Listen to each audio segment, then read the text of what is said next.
My parents sued me over the $5 million estate my great-aunt left me.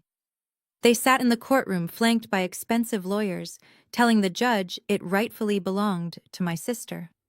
I walked in entirely alone. No attorney, no panic, just a single thick binder in my hands. But when the judge finally saw the undeniable proof I had gathered, their vicious scheme did not just collapse, it threatened to destroy their perfect lives. Before I continue this story, let me know where you are watching from in the comments below. Hit like and subscribe if you have ever had to stand up to a family that underestimated your worth. My name is Camille, and I am 35 years old. I sat entirely alone at the heavy oak defense table in the Fulton County Courthouse, watching the people who were supposed to love me prepare to dismantle my life. The air in the room was stale, smelling faintly of lemon polish and old paper, but the tension was sharp enough to draw blood. I smoothed the lapels of my navy blue blazer and kept my breathing perfectly even. As a senior forensic accountant and a private wealth auditor, I spent my career untangling webs of corporate deception, tracking missing millions, and exposing financial fraud. Panic was simply not in my vocabulary. Across the center aisle, my family looked like they had been cast in a high-budget legal drama. My mother, Patricia, wore a flawless ivory designer knit suit, her hair styled into an immaculate bob. She was delicately dabbing the corners of her eyes with a silk handkerchief, playing the role of the heartbroken matriarch to absolute perfection. Beside her sat my father, Roland, in a custom-tailored charcoal suit, his jaw clenched in a tight mask of righteous indignation. They were long-standing pillars of the Atlanta high society scene, deeply obsessed with their public image and the prestige of our family name. Today, they were using every ounce of that polished charm to sway the courtroom. Next to them sat the real reason we were all here. My younger sister, Jada. At 32, Jada was still the undisputed golden child of the family. She wore a modest but painfully expensive black dress, her head bowed in fake sorrow.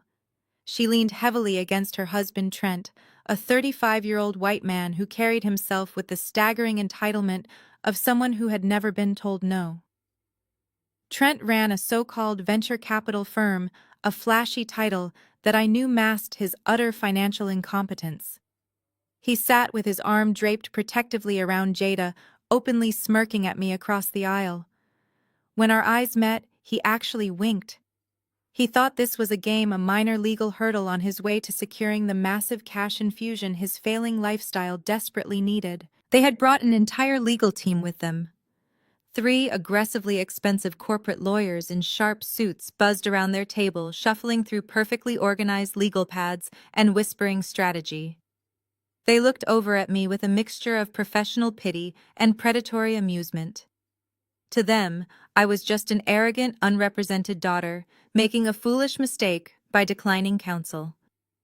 They were absolutely convinced that today was the day they would strip me of the $5 million estate Great-Aunt Josephine had legally left me. The heavy wooden doors at the back of the room remained closed as the bailiff called for silence. Honorable Judge Sterling took his seat at the bench. He was a no-nonsense magistrate with a fierce reputation for seeing right through courtroom theatrics. He adjusted his glasses, looked over the docket, and nodded toward the plaintiff's table. The lead attorney for my parents stood up, buttoning his suit jacket with a theatrical flair. He approached the podium and began to paint a picture of me that was so deeply twisted, I almost had to admire his dark creativity. In his booming, authoritative voice, he described me as a cold, calculating predator. He told the judge that I had preyed upon the failing mind of a vulnerable elderly woman. He claimed that Great-Aunt Josephine had been suffering from severe, undocumented dementia, and that I had systematically isolated her from the loving embrace of my parents and my sister. According to this lawyer, I had used my skills as a financial auditor to lock my family out of Josephine's historic Buckhead mansion, intercept her phone calls, and brainwash her into changing her will at the last possible minute. He gestured passionately toward Jada, describing her as the devoted niece who had practically grown up in that house, the niece who was promised that very home to raise her future children. He made it sound as though I had swooped in like a vulture to steal my sister's rightful inheritance out of pure jealousy.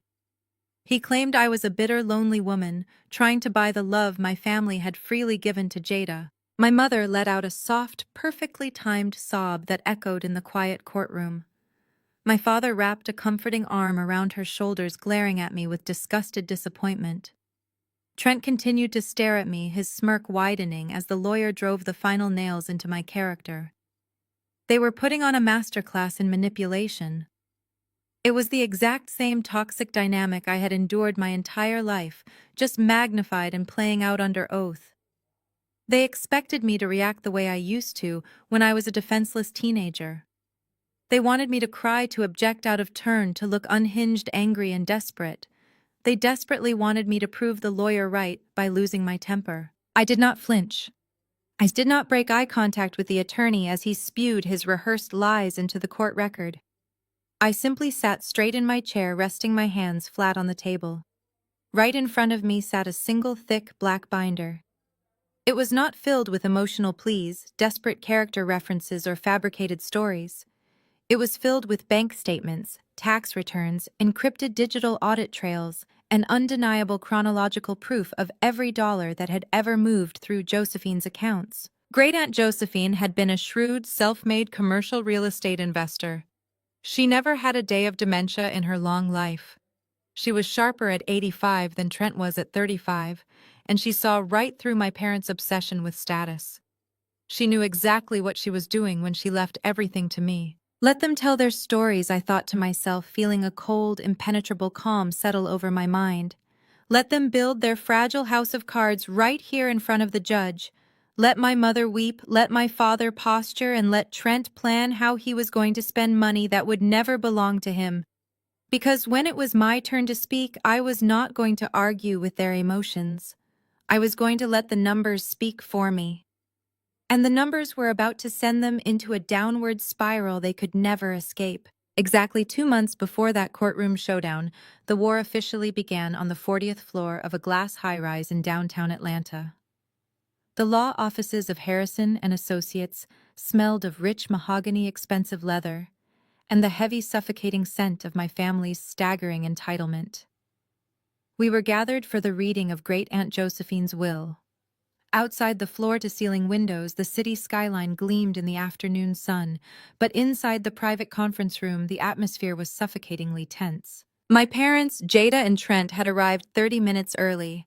By the time I walked in, they had already claimed the premium seats around the massive conference table. They were acting less like grieving relatives and more like lottery winners waiting to collect their oversized check. Jada was aggressively scrolling through her phone, openly discussing which interior walls she planned to tear down in Josephine's historic Buckhead mansion. She loudly declared she wanted an open-concept living space to better film her lifestyle influencer content, completely ignoring the fact that Josephine had spent decades painstakingly preserving the classic architecture of that home. Beside her, Trent was pacing the length of the room, speaking loudly into his wireless earpiece. He was making grand promises to someone on the other end of the line about a massive incoming capital injection that would supposedly save his failing business. My mother, Patricia, sat with her hands perfectly folded over her designer handbag, offering tight, rehearsed sighs of mourning whenever the estate lawyer, Mr. Harrison, glanced in her direction. My father simply checked his gold watch every few minutes, visibly annoyed that the legal formalities were taking so long. None of them had even bothered to ask how I was doing. They had not checked on me once in the weeks following Josephine's sudden passing. To them, I was just a mandatory spectator to their impending wealth. Mr. Harrison, an older gentleman with silver hair and a meticulously pressed suit, finally took his seat at the head of the table. He opened a thick leather binder, adjusted his reading glasses, and cleared his throat. The room fell dead silent. Even Trent ended his phone call abruptly and practically sprinted to his chair. The lawyer began reading the standard legal boilerplate, detailing the settling of final debts and the coverage of funeral expenses. My family nodded along, feigning polite interest, but their eyes were practically vibrating with greed. Then Mr. Harrison turned the page, smoothing the thick parchment paper with his fingertips. He took a deep breath and began to detail the primary assets. I sat perfectly still, my hands resting in my lap. I already knew exactly what those pages contained, but watching the absolute certainty on my family's faces made the moment surreal. Mr. Harrison read aloud that all remaining personal effects, antique furniture, and jewelry were to be liquidated and the proceeds donated to Josephine's favorite local charities. Jada frowned slightly at that, clearly annoyed she would not be getting the vintage diamond collection, but she recovered quickly. She was waiting for the big prize. Then came the property and the liquid investments. Mr. Harrison adjusted his glasses again and read the final defining paragraph of my great-aunt's legacy. He announced that the historic Buckhead mansion fully paid off and recently appraised at over $3 million, along with the entirety of the liquid investment portfolio.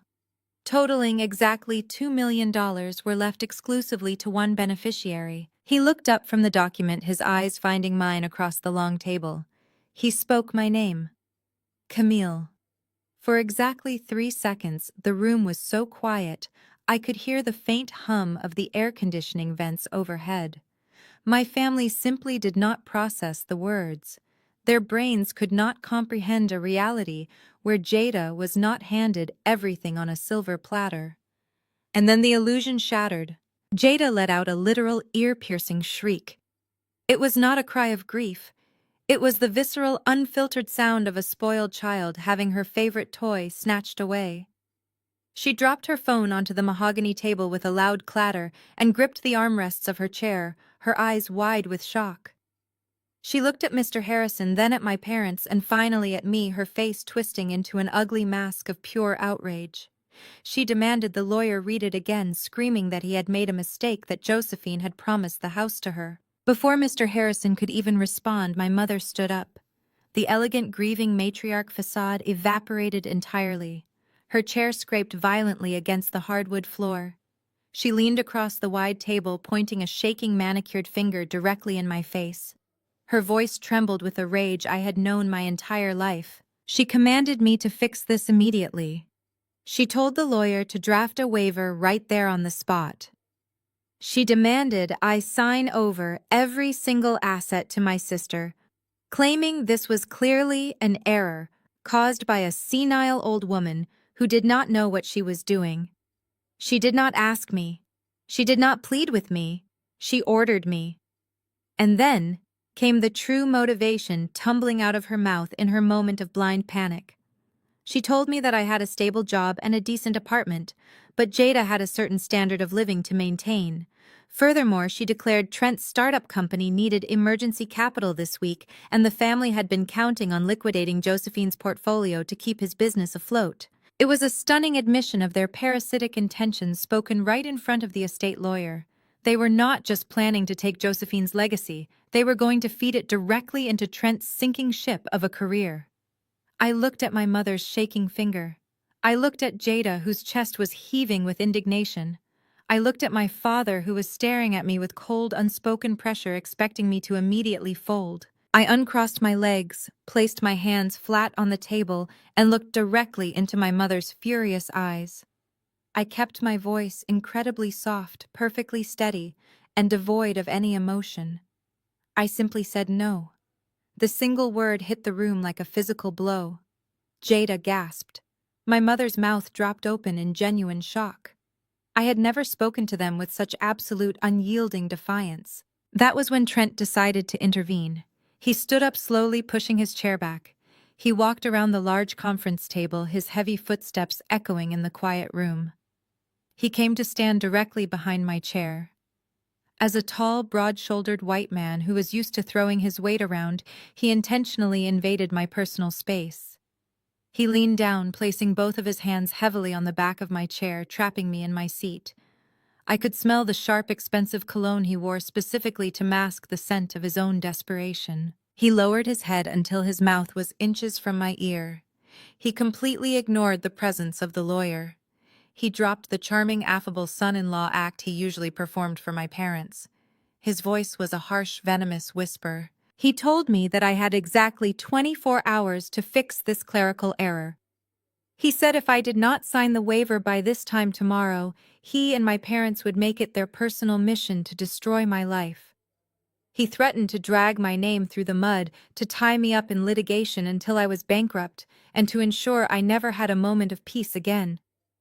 He told me I was nothing but a greedy, jealous woman trying to steal from a real family. I did not shrink away from him. I did not break a sweat. I simply turned my head slightly, looking up at his red, furious face. I saw the pure terror hiding just behind his threatening glare. He was drowning in debt, and I was holding the only life preserver. I slowly stood up, forcing him to step back to avoid my shoulder hitting his jaw. I smoothed the lapels of my blazer, thanked Mr. Harrison for his time, and walked toward the heavy mahogany doors. My family watched in stunned, venomous silence. They had drawn the battle lines, but they had absolutely no idea they had just declared war on a professional auditor.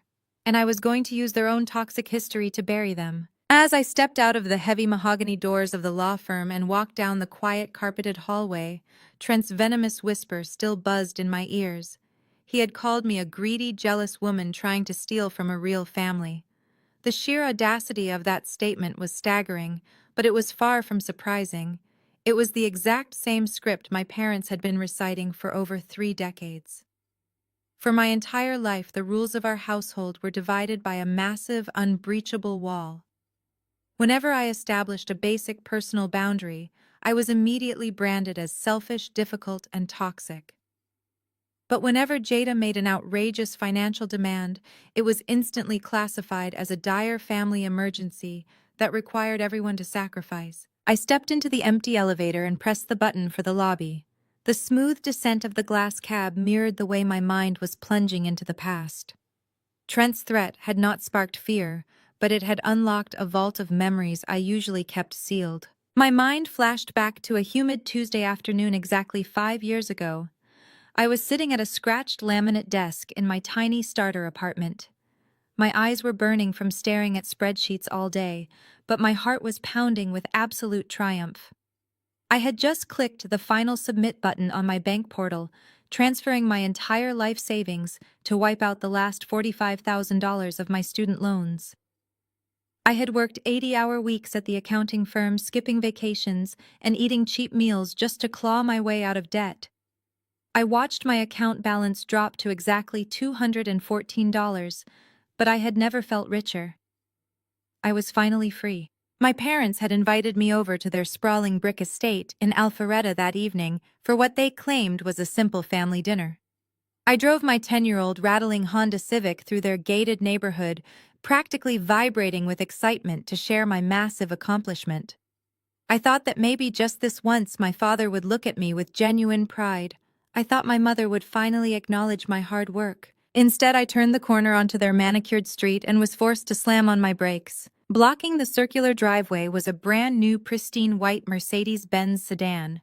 A massive, ridiculous red velvet bow was strapped to the hood, gleaming under the expensive landscape lighting.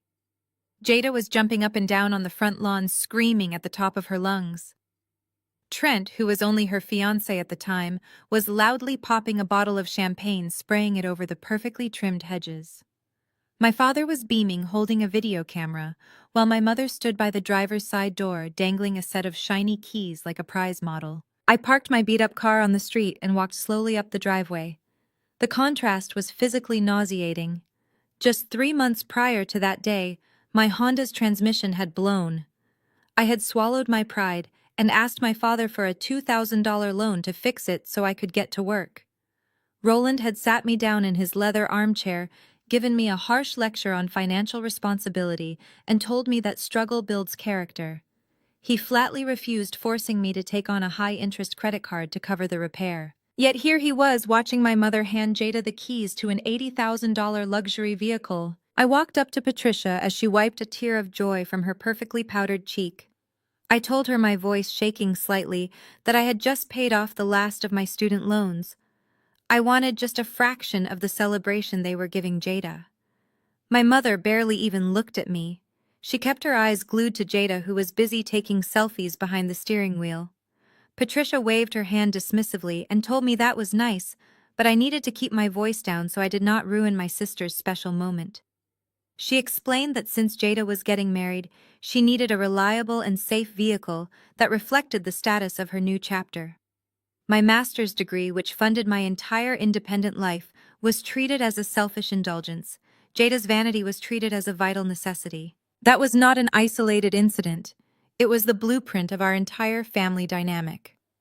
My parents operated under the absolute delusion that my stability was a natural resource they could mine to fund Jada's chaotic lifestyle. I remembered another afternoon just 2 years ago when the concept of an emergency was completely redefined by my mother. Jada had overdrawn her checking accounts again this time to fund a lavish 10-day couples trip to Tulum for her and Trent. They had maxed out their credit cards and were suddenly facing foreclosure on their upscale townhouse. Patricia called me in a panic, demanding I immediately transfer $5,000 to Jada's bank account because Trent's business was experiencing a temporary cash flow issue. I was in the middle of a massive forensic audit at work tracking corporate embezzlement. I told my mother absolutely not. I explained that my savings were for my own future, not to subsidize Jada's luxury vacations. The punishment for my refusal was swift and brutal. Patricia did not speak to me for 6 entire months.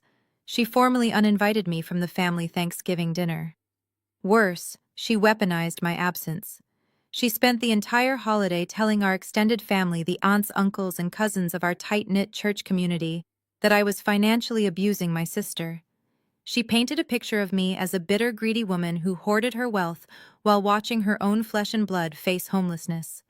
My father supported the narrative, telling everyone that my professional success had turned me cold and heartless. They bailed Jada out themselves, of course, but they made sure I paid the social price for keeping my wallet closed. The elevator chimed, bringing me sharply back to the present moment. The polished stainless steel doors slid open to the bustling lobby of the high-rise building. I stepped out into the chaotic noise of downtown Atlanta, the afternoon sun glaring through the glass revolving doors. I took a deep breath of the warm city air, feeling my pulse settle into a slow, rhythmic beat. My family thought they had me cornered back up in that mahogany conference room. They thought Trent's physical intimidation and my mother's screaming demands would trigger the old guilt that used to control me. They were operating on a decade-old playbook, relying on the obedient scapegoat they had trained me to be. They confused my silence during that meeting with weakness, assuming I would simply go home, cry, and sign over Great-Aunt Josephine's estate just to buy their conditional love. But they were gravely mistaken. Every time they chose Jada over me, every time they dismissed my hard work, and every time they demanded I sacrifice my peace for their image, they were systematically burning the bridge of my loyalty. There was nothing left for them to manipulate. Walking toward my car, I did not feel an ounce of fear regarding their 24-hour deadline. They had absolutely no idea the kind of arsenal I possessed, and they were completely oblivious to the fact that their worst nightmare was a woman who knew exactly how to follow the money. I reached my car, unlocked the door, and slid into the driver's seat. As I gripped the leather steering wheel, a sharp laugh escaped my lips. Follow the money. It was the first rule of my profession, yet my family had absolutely no idea what my profession actually entailed. They thought they had cornered a helpless paper pusher. To understand the sheer magnitude of their miscalculation, you have to look back exactly 1 year prior to that disastrous reading of the will. We were seated in a private dining room at Chop's Lobster Bar, one of the most exclusive and overpriced steakhouses in the Buckhead district. The walls were lined with dark mahogany, and the lighting was deliberately dim to hide the exorbitant prices on the menu. We were supposedly there to celebrate a massive new funding round for Trent's venture capital firm. He was holding court at the head of the table, playing the role of the benevolent tycoon. He aggressively ordered $1,000 bottles of reserve Cabernet and imported Wagyu steaks for everyone without bothering to ask what we actually wanted to eat. Jada sat next to him, wearing a cocktail dress that cost more than my monthly rent, looking around the room to make sure the other wealthy patrons were noticing them. My parents were completely captivated. My father, Roland, leaned forward, hanging on to every single buzzword Trent dropped. My mother, Patricia, kept reaching over to pat Trent's hand loudly, declaring how blessed the family was to have such a visionary entrepreneur in the fold. I sat quietly near the end of the table, sipping a glass of sparkling water and enjoying my roasted chicken. I was perfectly content to remain invisible, but Trent could never truly enjoy his perceived success unless he was actively stepping on someone else to elevate himself. He finished a long-winded story about conquering the local real estate market, took a large gulp of his wine and turned his predatory gaze directly toward me. So Camille Trent said, his voice carrying easily over the soft jazz playing in the background. "Are you still crunching numbers in that little cubicle of yours?" I placed my fork down on my plate and met his eyes. "Yes," I replied evenly. "I am still at the same firm." Trent let out a loud, patronizing chuckle and shook his head, looking at my father as if the two of them shared an inside joke. "You know, I just do not understand how you can stand it," Trent continued, leaning back in his leather chair and crossing his arms, "pushing the same meaningless papers back and forth all day, staring at a computer screen waiting for the clock to strike 5 so you can go home to a quiet apartment. It is just such a boring desk job. There is no thrill, no risk, no real reward. You are completely wasting your potential playing it so incredibly safe." Before I could even formulate a polite non-committal response, my mother chimed in. "Trent is absolutely right, Camille," Patricia said, taking a delicate sip of her wine. "You have always lacked a certain kind of drive. You settled for a comfortable little administrative job right out of college while your sister and Trent are out here building an actual legacy. You really should take notes on his entrepreneurial spirit." Jada laughed, a high, breathy sound that grated against my nerves. "I do not think Camille is cut out for the fast-paced startup world, Mom. She likes her sensible cardigans and her predictable routines. She would probably have a panic attack if she had to deal with real high-stakes corporate pressure." Trent held up his hand, pretending to come to my defense. "Now hold on, Jada. Let us not be entirely unfair. In fact, Camille, I am actually looking to expand my team next month. I need a new secretary for the front desk, someone to answer the phones, organize the break room, and manage my calendar. I know it is a step up from your current data entry situation, but I am willing to give you a shot since you are family. It would give you a chance to earn a real paycheck and see how real business is done." My father smiled warmly at Trent, nodding his approval at the incredibly insulting offer. "That is very generous of you, Trent. Camille, you should seriously consider it.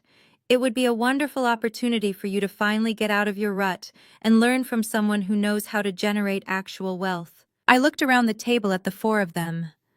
They were staring at me, waiting for me to express profound gratitude for the opportunity to answer Trent's phone calls. I did not argue. I did not get defensive. I simply smiled politely, picked up my fork, and thanked him for the generous thought, telling him I was quite satisfied with my current position. I did not bother to correct them. I did not explain that my boring desk job was the position of senior forensic auditor at one of the top financial investigative firms in the entire Southeast region. None of them had ever cared enough to ask what I actually did for a living. They saw me graduate with an accounting degree, labeled me a glorified bookkeeper, and never updated that assumption. They had absolutely no idea that I did not just push paper. I tore apart complex corporate tax returns, hunted down offshore accounts, and traced laundered money through intricate webs of shell companies. I worked alongside federal agents. When billionaire chief executive officers tried to hide their assets during messy divorces, or when massive corporations filed for fraudulent bankruptcies, I was the woman they called to find the missing millions. My daily routine involved dismantling the very lies that men like Trent spent their entire lives constructing. Sitting across from him that night at the steakhouse, my professional instincts had been screaming on high alert. I listened to Trent brag about his firm. He used all the right Silicon Valley buzzwords, talking loudly about disruptive technology, scalable synergy, and aggressive market capture. But to a trained ear, his speech was completely hollow. There were absolutely no specifics. He never mentioned an actual product, a tangible service, or a verified revenue stream. I recognized the desperate overcompensation of a man running a massive scheme fueled entirely by his own ego. I noticed the way his tailored suit fit a little too snugly, suggesting it was bought years ago before his stress eating began. I saw the subtle nervous sweat bead on his forehead when the waiter finally brought the exorbitant check to the table. He paid with a black credit card that I could instantly tell was perilously close to its limit, not with the effortless cash of a truly wealthy man. He was drowning, and he was using my family's dinner as a stage to pretend he was walking on water. If my parents or my sister had ever bothered to ask me one genuine question about my life, they would have known they were playing with fire. They would have known that threatening a senior forensic accountant with a complex financial lawsuit is the equivalent of threatening a shark by throwing it into the ocean. But their arrogance was their ultimate blind spot. They were so deeply committed to viewing me as the weak, unaccomplished scapegoat that they never realized they had just picked a fight with an apex predator. I started the engine of my car and pulled out of the parking garage of the law firm. I merged onto the busy Atlanta highway, leaving Trent's 24-hour deadline in the rearview mirror. I did not need a lawyer to protect me from these people. I just needed my laptop. I drove steadily toward the north side of the city, heading toward the one place where the absolute truth was safely locked away. It was time to go to Great Aunt Josephine's house. I spent that entire evening at Great Aunt Josephine's house, sitting in the quiet basement office, securing the physical servers and backing up every digital file onto a portable encrypted drive. I knew my family well enough to anticipate their immediate escalation. By the time I walked into the sleek glass and marble lobby of my financial investigative firm the following morning, Trent's 24-hour deadline was rapidly approaching. I was fully prepared for a battle, but even I underestimated the sheer ruthlessness of their opening move. I scanned my security badge at the front turnstile and nodded to the security guard. Before the heavy glass gates could slide open, a man in a rumpled gray suit stepped out from the visitor seating area. He blocked my path, holding a massive, thick stack of legal documents bound by a heavy blue legal clip. He asked if I was Camille. When I calmly confirmed my identity, he shoved the heavy stack of papers into my hands, stated that I had been officially served, and quickly walked out through the revolving glass doors. I did not cause a scene. I stood perfectly still in the bustling lobby, the morning rush of corporate executives moving around me, and looked down at the front page of the subpoena. The header bore the official seal of the Fulton County Superior Court. The plaintiffs were listed as Roland and Patricia, acting on behalf of the estate of Jada and Trent. I was listed as the sole defendant. I flipped past the cover sheet, my eyes scanning the heavily worded legal complaints. They were not just contesting the will, they were actively attempting to destroy my life, my reputation, and my entire professional career. They were officially suing me for undue influence and elder abuse. A cold, sharp wave of realization washed over me. For a civilian, elder abuse is a terrible moral accusation, but for a licensed senior forensic accountant, it is a career-ending death sentence. If those charges were even temporarily validated, I could lose my auditing license, face federal investigation, and be permanently barred from the financial sector. My parents knew exactly what I did for a living, even if they pretended it was just a boring desk job. They knew the catastrophic weight of those specific legal terms. They were perfectly willing to completely annihilate my livelihood, strip away everything I had built for myself over the last decade, just to secure a payout for my sister. I flipped to the third page. They had filed an emergency injunction. A sympathetic judge had temporarily granted a restraining order on the estate's assets pending a full trial. The $2 million in liquid investments sitting in Josephine's portfolio was now officially frozen. I could not touch a single cent of it to hire a defense attorney, which was exactly their strategy. They assumed that without access to Josephine's money, I would be entirely defenseless against their high-priced corporate legal team. They had no idea that my own personal savings were more than enough to fund a war. I walked through the turnstiles, rode the elevator up to the 14th floor, and stepped into my private corner office.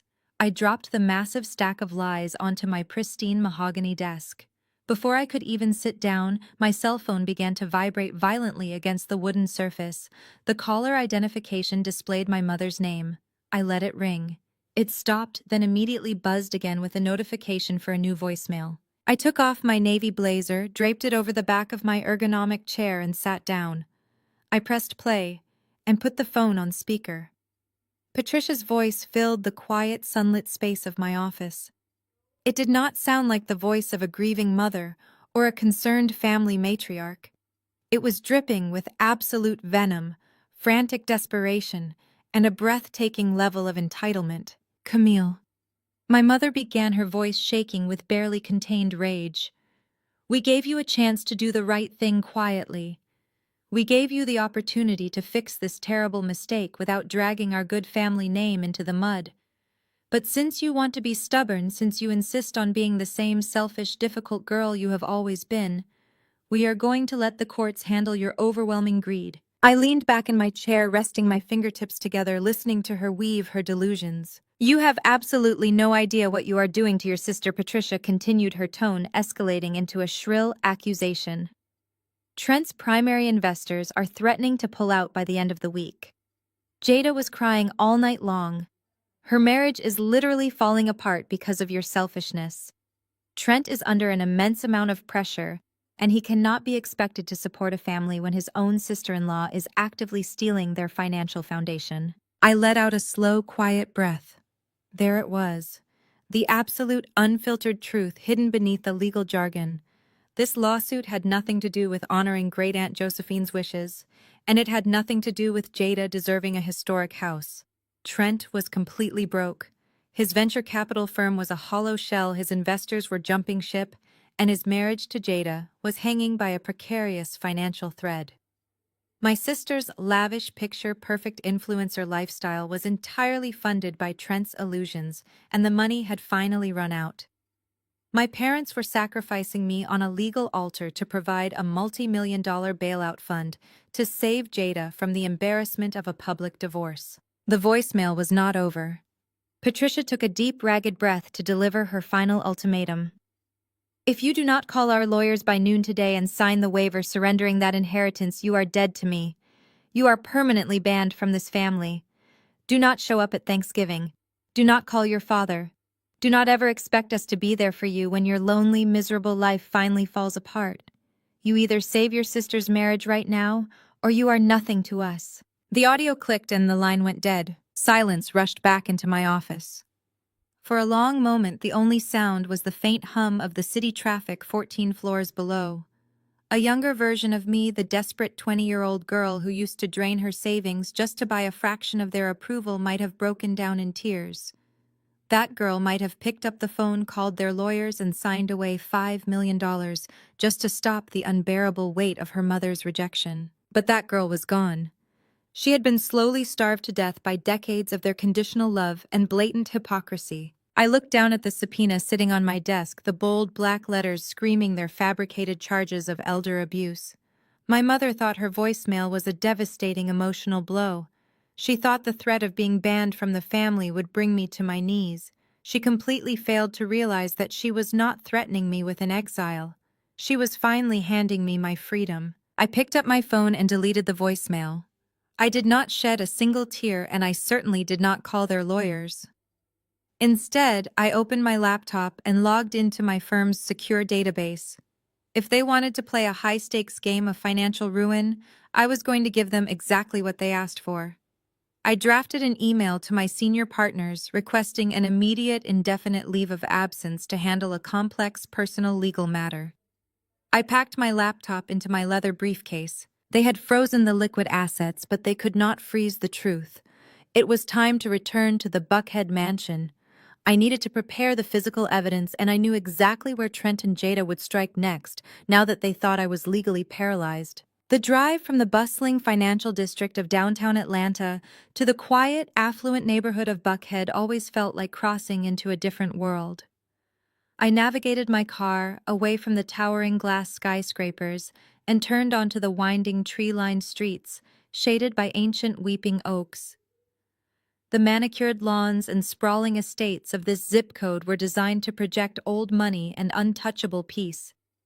I pulled up to the heavy wrought iron gates of Great Aunt Josephine's property, pressed the remote on my sun visor, and watched the gates swing open. I parked in the wide circular driveway and stepped out into the warm afternoon air. The historic brick mansion stood before me, completely silent and perfectly maintained. It was a massive, imposing structure with tall windows and a slate roof, representing decades of unrelenting hard work. Josephine had not inherited this wealth. As a fiercely intelligent African-American woman navigating the brutal male-dominated commercial real estate market of the 1970s, she had built her empire from the ground up. She had fought tooth and nail for every square foot of property she owned, and she despised anyone who expected a free ride. I unlocked the heavy oak front door and stepped into the grand foyer. The house smelled faintly of cedar, expensive lemon oil, and the faint, lingering scent of Josephine's favorite gardenia perfume. I walked slowly past the formal living room, my heels clicking softly against the pristine hardwood floors. Sunlight streamed through the floor-to-ceiling windows, illuminating the antique furniture and the carefully curated collections of African art she had acquired during her travels. This house was my sanctuary. While my parents' home had always been a battleground of expectations and superficial judgments, Josephine's house was the only place I was ever truly seen. I paused in the hallway to look at a framed photograph resting on a mahogany console table. It was a picture of Josephine and me from my college graduation. While my parents had spent that day complaining about the heat and rushing to take photos with Jada, Josephine had stood by my side, gripping my shoulder with her strong, weathered hand. She was the only person in my family who possessed the sharp analytical mind required to see right through my parents' country club facade. She knew that Roland and Patricia were completely obsessed with maintaining an image of generational wealth they did not actually possess. She also recognized immediately that Jada was being raised to be a beautiful, helpless liability. Josephine never pitied me for being the family scapegoat. Instead, she respected me for surviving it. She saw my quiet observation, my obsession with numbers, and my refusal to participate in their daily dramas, and she recognized a kindred spirit. I left the photograph on the table and made my way toward the back of the house, opening a discreet door tucked beneath the grand staircase. I flipped a switch, illuminating a set of reinforced wooden stairs leading down to the lower level. This was not a typical dark, dusty basement. Josephine had spent a fortune retrofitting the space into a climate-controlled, heavily secured private office suite. I walked down the stairs and entered the massive workspace. The walls were soundproofed, the lighting was crisp and bright, and a large custom glass desk dominated the center of the room. This was the true nerve center of Josephine's empire. I sat down in the ergonomic leather chair and pulled my laptop from my briefcase. I connected a heavy braided cable from my computer into a hidden port set flush against the glass desk. I did not need to hire an expensive defense attorney because I was already holding all the cards. My family had absolutely no idea what they had just triggered by filing that lawsuit. They believed I was just a lucky beneficiary who had swooped in to manipulate a sick, confused old woman at the end of her life. They genuinely thought I was a naive, boring desk worker who had somehow managed to get her name on a legal document. They did not know that for the past 2 years I had been the sole architect of Great-Aunt Josephine's private wealth management. 2 years ago, Josephine had quietly asked me to come over for dinner. After dessert, she had handed me a stack of highly confusing bank statements mentioning a minor discrepancy she could not quite figure out. What started as a simple favor quickly unraveled into a massive, highly confidential financial restructuring.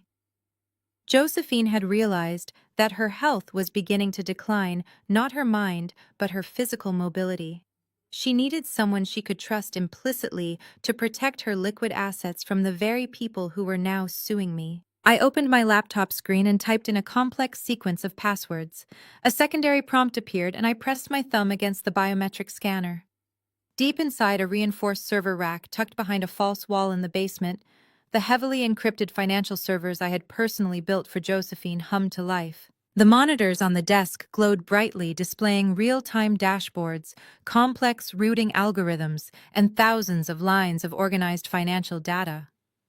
I had not just organized her taxes, I had built an impenetrable digital fortress around her money. When Trent had started his fake venture capital firm, he had repeatedly come to Josephine with flashy pitch decks begging for massive seed investments. He had tried to dazzle her with tech jargon promising outrageous returns. Josephine had simply smiled, taken his brochures, and handed them directly to me.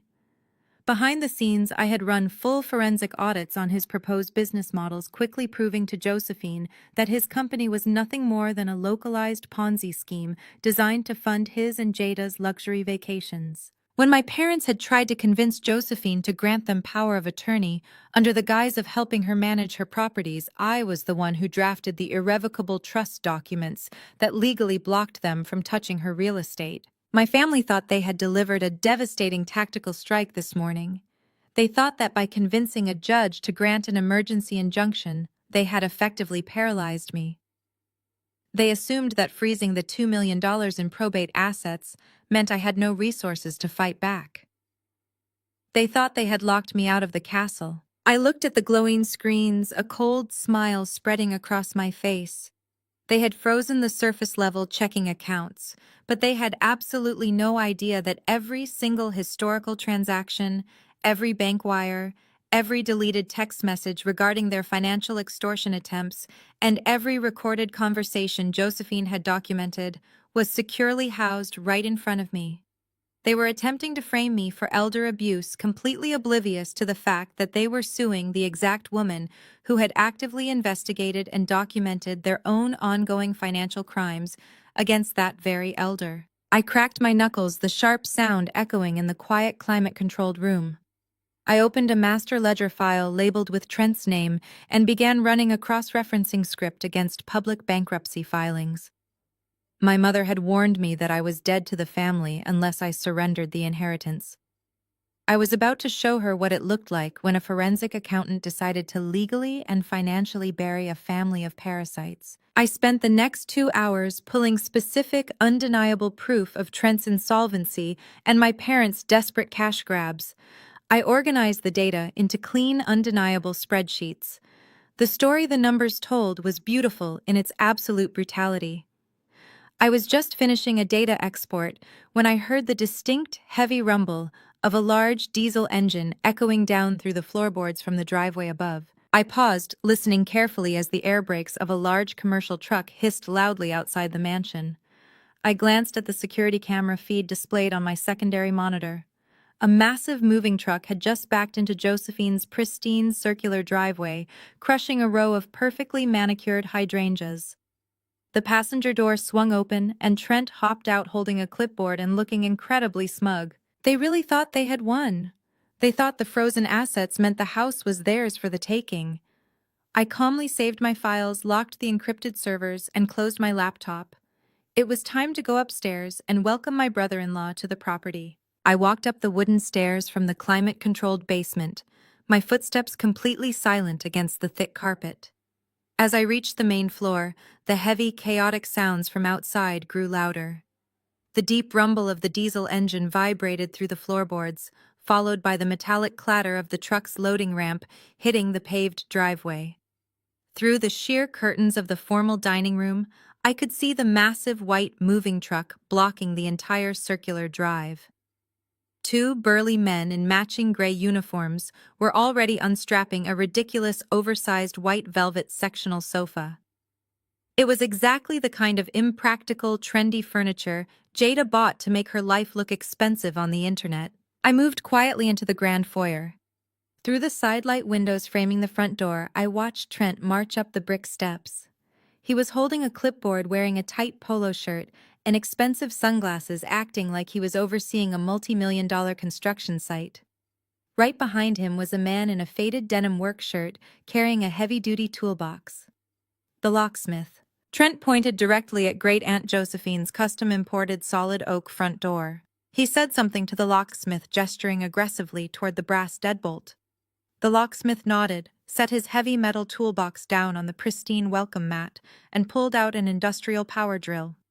He attached a thick titanium drill bit, preparing to bore straight through the antique locking mechanism. They genuinely believed that because a judge had temporarily frozen the liquid estate accounts that morning, the house was automatically theirs for the taking. Trent had convinced himself and my sister that the emergency injunction gave them immediate legal possession of the property. Their arrogance was so profound, it had completely bypassed basic legal logic. They were literally attempting a hostile takeover in broad daylight in one of the most exclusive neighborhoods in Atlanta. I waited until the locksmith raised the heavy drill to the brass keyhole. Just as his finger tightened on the trigger, I reached out, unlocked the deadbolt from the inside, and pulled the heavy oak door wide open. The locksmith jumped back in sheer shock, nearly dropping his power tool on his foot. Trent froze. The smug, authoritative expression on his face shattered instantly, replaced by a look of absolute bewilderment. He lowered his clipboard, his mouth hanging open as he stared at me, standing in the foyer of the house he thought he had successfully stolen. "What are you doing inside my house?" Trent demanded, his voice cracking slightly before he forced it into a loud artificial boom. He stepped forward, trying to use his height to intimidate me, placing his foot aggressively on the marble threshold of the doorway. I looked down at his designer loafer resting on my floor, then back up to his flushed face. "I am standing inside my own home, Trent. The real question is why you have a moving truck parked on my hydrangeas and a man attempting to destroy my front door." Before Trent could respond, the passenger door of a white Range Rover parked behind the moving truck swung open. Jada stepped out wearing an oversized designer sun hat and a silk matching set that looked entirely out of place for moving day. She carried an iced coffee in one hand and held her cell phone in the other, already recording a video for her social media followers. She stopped dead in her tracks when she saw me standing in the doorway. "Trent, what is she doing here?" Jada whined loudly, stomping her stiletto heel onto the paved driveway. "I thought you said your lawyer took care of her. You told me the judge kicked her out." Trent's face turned a deep, angry shade of crimson. He hated looking foolish in front of Jada, and he especially hated looking powerless in front of me. He puffed out his chest and pointed a thick finger at my face. "Listen to me very carefully, Camille," Trent sneered, taking another step closer. "We got the emergency injunction this morning. Your little joyride is over. The estate is officially frozen. That means you are legally prohibited from touching any of Josephine's assets, including this property. You have absolutely no right to be on these premises. Now step aside and let the locksmith do his job, or things are going to get very ugly for you." He was throwing around legal buzzwords he clearly did not understand. A freeze on probate assets during a contested will simply means the bank accounts cannot be drained. It does not automatically evict the current legal resident, and it certainly does not grant a disgruntled family member the right to break and enter. But Trent operated purely on entitlement and intimidation. He assumed I was just a frightened accountant who would cower at the mention of a judge's order. I completely ignored him. I turned my attention to the locksmith, who was standing awkwardly to the side, looking incredibly uncomfortable with the escalating family drama. "Sir," I said, keeping my voice perfectly calm and authoritative, "I am the legal owner and current occupant of this property. If you drill a single hole into that door, or if you alter those locks in any way, I will personally file civil charges against you for destruction of private property, and I will name your employer in the lawsuit. Pack up your tools and leave my porch." The locksmith did not hesitate for a single second. He took one look at my unwavering expression, looked over at Trent's red, frantic face, and immediately made his decision. He threw the power drill back into his metal toolbox, snapped it shut, and jogged down the brick steps toward his work van without saying a single word. "Hey, get back here," Trent shouted, turning around. "I am paying you double to open that door." The locksmith ignored him, started his van and sped out of the driveway. Trent spun back around to face me, his hands balled into tight fists at his sides. The illusion of his control was rapidly evaporating, and it made him desperate. Jada marched up the walkway, stopping right behind her husband. She glared at me from under the brim of her massive hat. "You are so pathetic, Camille. You know this house belongs to me. Aunt Josephine always said she wanted to see my children run down these halls. You are just squatting here because you are jealous of my life and you want to ruin my happiness." I looked at my sister, taking in her immaculate makeup and her expensive clothes, all bought on credit cards that were currently defaulting. "Josephine never said that, Jada. Josephine explicitly told me she would rather burn this house to the ground than let you turn it into a backdrop for your internet videos." Jada gasped, clutching her chest as if I had physically struck her. Trent stepped fully into my personal space, his face inches from mine. The smell of his heavy cologne was suffocating. "You listen to me, you arrogant little desk clerk!" Trent growled, his voice vibrating with rage. "I am not playing games with you anymore. I am the head of this family now, and I am telling you to get your things and get out. You are trespassing on my wife's future property." I did not step back. I did not blink. I simply tilted my head and looked at him with absolute pity. "You are not the head of anything, Trent. You are a broke man standing in a driveway you do not own, directing a moving truck you cannot afford, trying to steal a house that will never belong to you." Trent's eyes widened in pure, unfiltered fury. He whipped his cell phone out of his pocket and jabbed his finger against the screen. "Fine," he spat out, his voice echoing across the quiet, manicured lawns of the wealthy neighborhood. "If you want to do this the hard way, we will do it the hard way. I am calling the police right now. We will see how smug you are when they drag you out of here in handcuffs for trespassing." He pressed the phone to his ear, glaring at me with a triumphant smirk, fully believing that the authorities were about to deliver the victory he could not secure himself. He had no idea he was about to initiate the most humiliating moment of his entire life. Trent held the phone to his ear, his eyes locked on mine with a mixture of rage and manufactured panic. "Yes, hello. Dispatch. I need officers at my property immediately." He recited Great Aunt Josephine's address with practiced ease, as if he had already updated his driving license to reflect a house he did not own. He paced back and forth across the brick walkway, dramatically raising his free hand to run it through his hair. "I have a hostile trespasser who has broken into the estate. She is refusing to leave the premises, she is acting erratically, and I fear for the physical safety of my wife. Please send a squad car right away." He ended the call and shoved the phone back into his pocket, puffing his chest out. He took another aggressive step toward me, crossing his arms over his tight polo shirt. He wanted me to cower. He wanted me to turn around, walk back to my car, and flee the scene before the authorities arrived. He was relying entirely on the assumption that as a black woman in a highly affluent, predominantly white neighborhood, the mere threat of police involvement would terrify me into submission. He thought I would abandon my own sanctuary just to avoid a confrontation with law enforcement. He was wrong. I did not move a single inch. I crossed my arms and leaned casually against the heavy oak frame of the open front door. Jada walked slowly up the driveway, carefully stepping around the deep tire tracks the heavy moving truck had just carved into Josephine's pristine front lawn. She stopped next to Trent, resting her hand lightly on his arm to present a united front. She looked me up and down, her eyes lingering on my simple navy blazer and flat shoes, a stark contrast to her expensive silk matching set and oversized designer sun hat. "You really should have just stayed at your firm today, Camille," Jada sighed, using the sickeningly sweet, condescending tone my mother always used when she was pretending to be reasonable. "You are making this so much harder than it needs to be. The judge froze the accounts this morning. Mom and Dad are handling the legal side and Trent is handling the property. You have lost. Why do you insist on embarrassing yourself like this?" I looked at my sister. She was genuinely convinced of her own delusions. "Jada," I said, keeping my voice low and steady, "you do not have a court order granting you possession of this house. You do not have a deed. You have a moving truck you cannot pay for and a velvet sofa sitting on my lawn. You need to tell those men to pack it up and leave." Jada rolled her eyes and let out a harsh, mocking laugh. "Your lawn! Are you actually delusional? Aunt Josephine would never leave a $3 million estate to a single boring woman who spends her weekends doing crosswords in a tiny one-bedroom apartment. You do not even have a life, Camille. What are you going to do with a 6-bedroom house?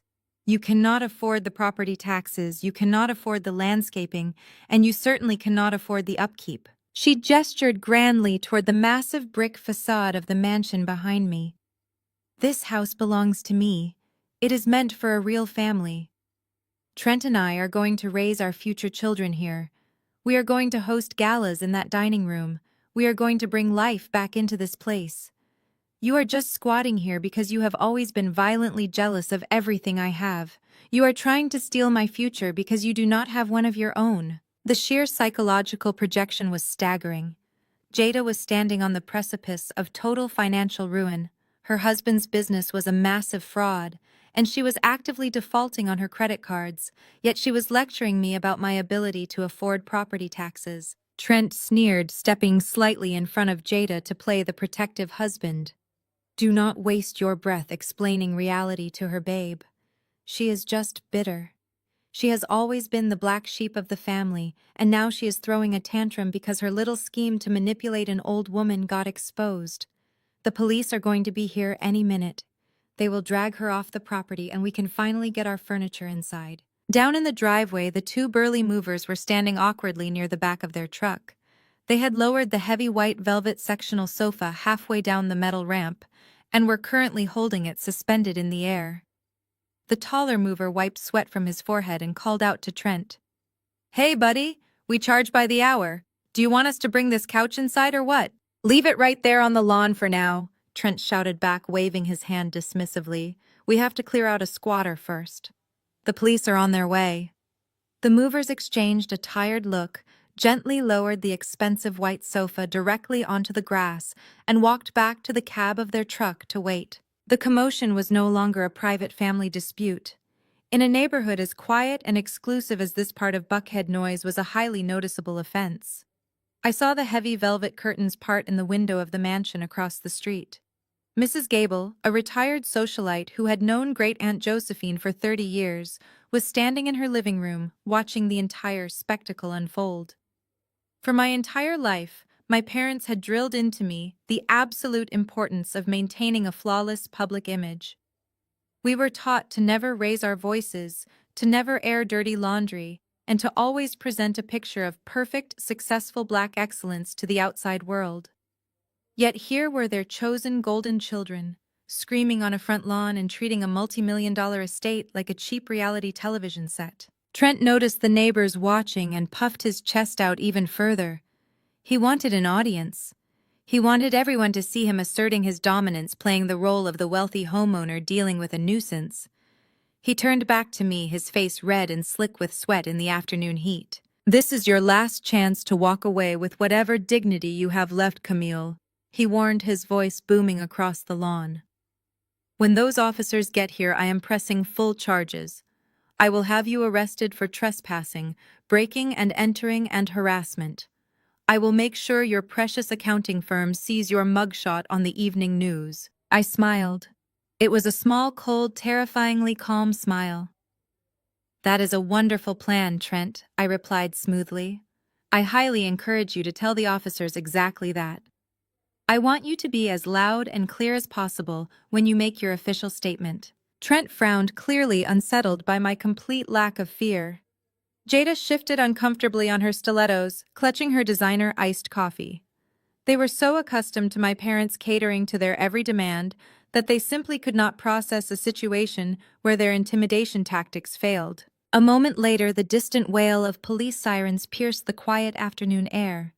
The sound grew louder, bouncing off the brick walls of the massive houses, until two blue and white Atlanta Police Department cruisers turned the corner and sped down the street.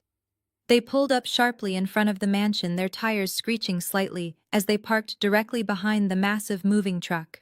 The flashing blue and red lights reflected off the glass windows of the grand foyer. 3 officers stepped out of the vehicles, their hands resting cautiously on their duty belts as they assessed the chaotic scene. They saw the moving truck, the velvet sofa sitting on the grass, Trent standing aggressively on the walkway, Jada glaring from behind him, and me standing perfectly still in the open doorway. Trent did not waste a single second. He immediately rushed down the brick pathway toward the officers, waving his arms and pointing frantically back at me. He was fully prepared to weave his narrative, absolutely certain that his tailored clothes and his confident tone would automatically secure the officers on his side. He was about to confidently demand my arrest, completely unaware that he was walking directly into a trap that I had set months before Great-Aunt Josephine even passed away. Trent practically sprinted down the brick walkway to meet the 3 officers, waving his copy of the emergency injunction like a winning lottery ticket. He immediately launched into his rehearsed performance, pitching his voice to the perfect frequency of a concerned law-abiding citizen dealing with an unhinged relative. He pointed a trembling finger back at me, telling the officers that I was a disgruntled family member who was violently refusing to accept the terms of a legal probate freeze. He claimed I had broken into the property, locked the rightful heirs out, and was actively violating a direct order from a Fulton County judge. The lead officer, a tall, stern-looking man with graying hair at his temples, listened patiently. He took the crumpled injunction from Trent, scanned the first page, and nodded. He signaled for the other two officers to hang back near the cruiser while he approached the front porch. Trent followed closely behind him, a smug, victorious grin plastered across his sweaty face. He looked at me as if I were already wearing handcuffs. "Ma'am," the lead officer said, stopping at the base of the brick steps and resting his hand casually on his duty belt. "I am going to need you to step out of the doorway. We have a report of a domestic disturbance and trespassing. This gentleman claims you are violating a court-ordered freeze on this estate. I need to see your identification, and then I need you to gather your things and vacate the premises." I did not raise my voice. I did not act defensive, and I certainly did not step out of the doorway. I smiled politely, reached into the pocket of my navy blazer, and handed him my Georgia driver license. "Officer, my name is Camille," I said, my voice perfectly calm and steady. "I completely understand why you were called here, but this gentleman is intentionally misleading you about the nature of that court order.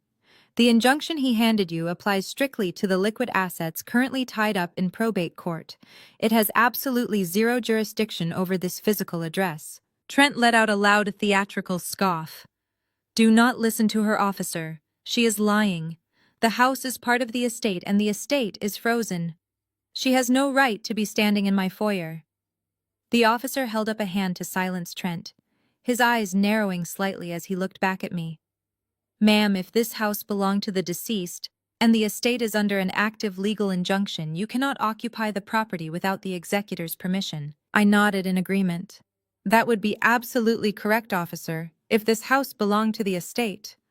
But it does not." I turned, slightly reached into my leather briefcase, sitting on the mahogany console table, just inside the door, and pulled out a thick, heavy manila envelope. I unclasped the metal tab, slid out a pristine stack of legal documents, and handed them directly to the officer. "What you are holding is the official notarized property deed and the accompanying trust documents," I explained, keeping my tone as professional as if I were presenting an audit to a board of directors. 6 months before my great-aunt passed away, she legally transferred this entire property, the house, the land, and everything on it, into an irrevocable living trust. I am the sole trustee and the sole legal owner. Because it is an irrevocable trust, it bypassed probate entirely. It is completely exempt from the lawsuit this man filed this morning. The officer looked down at the paperwork.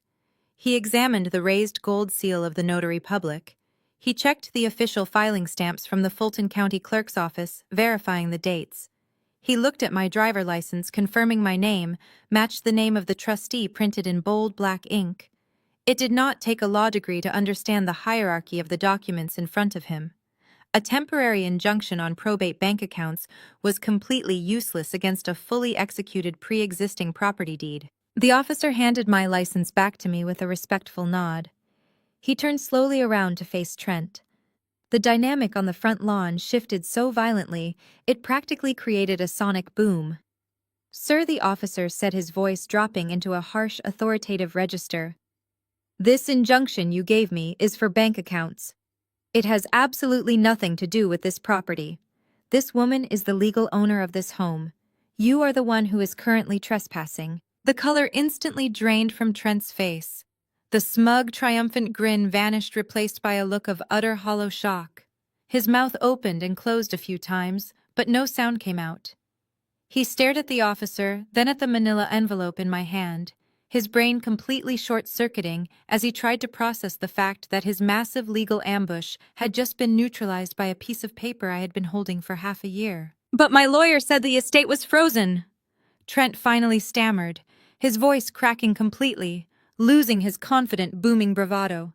"She cannot just own the house. It is supposed to be ours. Your lawyer needs to check the county property records before he advises you to break into someone else's home," the officer replied flatly. Now you and your moving crew need to pack up your belongings and get off this property immediately. If I have to tell you a second time, I will arrest you for criminal trespassing and disturbing the peace. Down on the driveway, Jada had been watching the exchange with bated breath, waiting for the officers to drag me away. When she heard the officer order Trent to leave, her fragile reality completely shattered. She did not handle the defeat with grace. She handled it like a spoiled toddler who had just been told she could not have a toy at the grocery store. Jada let out an ear-piercing, hysterical scream. She stomped her expensive stiletto heel onto the paved driveway so hard I thought the heel would snap off. She threw her plastic iced coffee cup directly onto the pristine green grass, splashing brown liquid and ice cubes everywhere. "You cannot do this to me!" Jada shrieked, her voice echoing wildly through the quiet, affluent neighborhood. "That is my house. She stole it from me. She is just a bitter, ugly, jealous loser. You are supposed to arrest her, not us. Do your jobs." The other two officers immediately stepped forward, their hands resting firmly on their belts. "Ma'am, you need to calm down right now," one of them warned, his voice sharp and commanding. "If you do not lower your voice and step back toward your vehicle, you will be cited for disorderly conduct." Jada burst into loud, ugly tears, her immaculate makeup running down her face. She looked around wildly, realizing that the wealthy neighbors were standing on their porches and peering through their windows, witnessing her complete, humiliating meltdown. She had spent years carefully cultivating a picture-perfect high society image for her social media followers, and now she was screaming on a lawn like a lunatic, while the police threatened her with arrest. Trent was completely paralyzed by the sheer magnitude of his public humiliation. He had wanted an audience to watch him assert his dominance over me. Instead, he had provided an audience for his own spectacular failure. The two movers standing by the truck did not need any further instructions. They took one look at the furious police officers, grabbed the massive white velvet sectional sofa, and practically sprinted up the metal ramp. They shoved the ridiculous piece of furniture into the dark cavern of the moving truck, slammed the heavy metal door shut, and pulled the ramp up in record time. They jumped into the cab of the truck, started the loud diesel engine, and began aggressively backing out of the driveway, completely abandoning Trent and Jada. Trent finally snapped out of his shock. He grabbed Jada by the arm, his face burning with a mixture of rage and deep, suffocating embarrassment. He practically dragged her toward their white Range Rover as she continued to sob and point aggressively at me. They scrambled into the luxury SUV, slamming the doors so hard the windows rattled. Trent threw the car into reverse, tires squealing against the pavement as he desperately fled the scene of his own arrogance. I stood quietly in the doorway holding the manila envelope and watched their taillights disappear down the tree-lined street. The police officers tipped their hats to me, returned to their cruisers, and drove away, restoring the quiet peace of the neighborhood. I stepped back inside and closed the heavy oak door, locking the brass deadbolt. Trent and Jada had been absolutely humiliated, but I knew this was far from the end. In my family, public embarrassment was the ultimate unforgivable sin. By exposing Trent's powerlessness and forcing Jada to show her true colors in front of the neighborhood, I had just poured gasoline on a raging fire. My parents would not just be angry now, they would be violently desperate to destroy me to protect their precious image. The smear campaign was about to begin, and I needed to prepare my arsenal. I locked the heavy brass deadbolt and leaned against the door. The house was perfectly quiet, but I knew the peace was strictly temporary. By forcing Trent to retreat in front of the neighbors and exposing Jada to public scrutiny, I had not just won a battle over real estate. I had inflicted the one wound my family considered absolutely fatal. I had publicly humiliated them. In my family, perception was the only reality that mattered. My parents had spent 40 years meticulously curating their image as flawless pillars of Atlanta high society.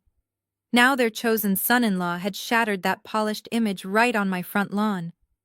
I knew my mother and father would retaliate with everything they had. They realized they could not intimidate me legally, so they decided to destroy me socially. The smear campaign began less than 24 hours later. It started with my phone. I was sitting at the custom glass desk in the basement office, running background checks on Trent's remaining investors when my screen lit up. It was a text message from my Aunt Denise. She was my mother's older sister and the unofficial matriarch of our extended family gossip network. The message did not ask for my side of the story or inquire about how I was doing. It simply read that she could not believe I would steal from my own blood, that I was a complete disgrace to this family, and that my grandfather would be ashamed of the woman I had become. Before I could even process the vitriol, my phone vibrated again. Then it vibrated a third time. Within a single hour, I had received over 40 messages from various cousins, uncles, and longtime family friends. The messages were relentless and incredibly vicious. My cousin Valerie texted to say I was a greedy monster who was actively trying to make my sister homeless. An uncle I had not spoken to in 3 years left a scathing voicemail shouting that I was an embarrassment to the African American community and that I was hoarding generational wealth that belonged to the entire family. My parents had wasted no time weaponizing their elite social networks. They went straight to our affluent church congregation, a place where social status was heavily measured by the size of your weekly tithes and the designer labels on your Sunday suits. I later learned from a sympathetic former Sunday school teacher exactly how my mother had played her role. Patricia had activated the church prayer chain. She stood up during the Wednesday evening service, weeping beautifully as she asked the massive congregation to pray for her deeply troubled daughter. She told hundreds of people that I was suffering from a severe mental breakdown and that I had maliciously locked my family out of Great-Aunt Josephine's estate to fund a selfish, isolated lifestyle. She painted Jada as a tragic victim who was just trying to keep the family together. While my mother worked the church, my father took his campaign to the country club. Roland sat in the exclusive men's lounge sipping expensive bourbon, with city councilmen, local judges, and wealthy business owners, shaking his head sorrowfully. He spun a heartbreaking tale of a daughter who had turned her back on her community. He claimed I was illegally hiding assets that were meant to uplift our family business, framing my legal ownership of the house as an act of profound cultural betrayal. To these men who prided themselves on building black wealth and legacy, my father made me look like a traitor who was tearing down everything they stood for. The hypocrisy of their accusations was almost poetic. My parents and their country club friends loved to preach about the sacred importance of black generational wealth, but they treated it like a lottery ticket rather than a responsibility. Great-Aunt Josephine had built her fortune by working twice as hard as anyone else, making shrewd investments, and denying herself frivolous luxuries. She had actually created the generational wealth they were all talking about. But instead of honoring her sacrifice, my parents and Jada viewed her money as a slush fund to finance designer clothes, luxury cars, and failed business ventures. They were furious at me because I was the only person standing between them and the destruction of Josephine's hard-earned legacy. They did not want to build wealth. They just wanted to spend it. The isolation tactics were swift and brutal. I received a cold, formal email from my cousin David, explicitly uninviting me from his upcoming destination wedding. He stated that my presence would be far too traumatic for Jada and Trent, and that the family needed time to heal without my toxic energy ruining the celebration. My inbox quickly filled with similar rejections. Annual summer barbecues, upcoming baby showers, and holiday gatherings were abruptly closed to me. They were systematically severing every single tie I had to my own history. They wanted me to feel the crushing weight of total, inescapable abandonment. Their strategy was classic psychological warfare. They assumed that the sheer terror of being permanently exiled from the family would break my spirit. In our culture, the extended family unit is often treated as the ultimate sanctuary against a harsh world. Being cut off from that network is designed to feel like a death sentence. My parents believed I would eventually crack under the immense social pressure. They thought I would sit alone in that massive house consumed by guilt and loneliness until I finally called their lawyers in tears and settled out of court just to buy back my seat at the dinner table. But they made one catastrophic miscalculation. They assumed I valued their toxic community more than my own peace. They forgot that I had spent my entire life as the family scapegoat, I was already used to being on the outside looking in. I had survived my childhood by building a fortress of emotional independence, and they had just handed me the final bricks to reinforce the walls. As I sat in the quiet basement of the mansion watching the hateful messages flood my phone screen, I did not cry. I did not draft a single apology, and I certainly did not reach out to their legal team to negotiate a surrender. I simply picked up my phone and turned it on silent. Then I opened a new spreadsheet on my encrypted server. I began methodically logging every single text message, transcribing every threatening voicemail, and saving every defamatory email. I treated their emotional manipulation as raw data. They thought they were breaking me down and forcing me into a corner. They did not realize they were just handing me a meticulously documented trail of harassment. Every message calling me a thief, every threat of social ruin, and every lie they spread through the church was going directly into my evidence binder. I was building a comprehensive timeline of their malice. They were so blinded by their own arrogance that they were freely providing me with the exact proof I needed to demonstrate their vindictive nature to a judge. I worked late into the night, the glow of the computer monitors reflecting in the dark office. The silence of the house did not feel lonely. It felt like absolute clarity. My family wanted to play a game of social assassination, but they had fundamentally misunderstood the rules of engagement. They were fighting a war of emotions, rumors, and public perception. I was fighting a war of facts, numbers, and undeniable proof. And in a court of law, numbers do not care about who has the best reputation at the country club. The smear campaign was meant to be their finishing blow, but it only strengthened my resolve for the parking lot ambush that I knew was inevitably coming next. 3 days after Trent and Jada's spectacular failure on my front lawn, the digital smear campaign was still raging, but I completely ignored it. I needed to focus on the practical realities of my life. The legal injunction had frozen the estate bank accounts, but it had not frozen my appetite, nor had it frozen my personal savings. It was a mundane Tuesday afternoon, and I decided to run to the Whole Foods market in Buckhead to stock the empty refrigerator at Great Aunt Josephine's mansion. The sun was beating down on the hot Atlanta asphalt, creating hazy waves of heat over the parked cars. I pushed my cart out of the sliding glass doors, enjoying the blast of air conditioning, before stepping out into the suffocating humidity. I navigated my cart toward my car, a quiet sense of calm settling over me. I popped the trunk and began loading my canvas grocery bags. I was entirely focused on making sure the organic eggs did not get crushed by the heavy glass bottles of sparkling water. I was not looking over my shoulder because I had absolutely no reason to feel unsafe in broad daylight.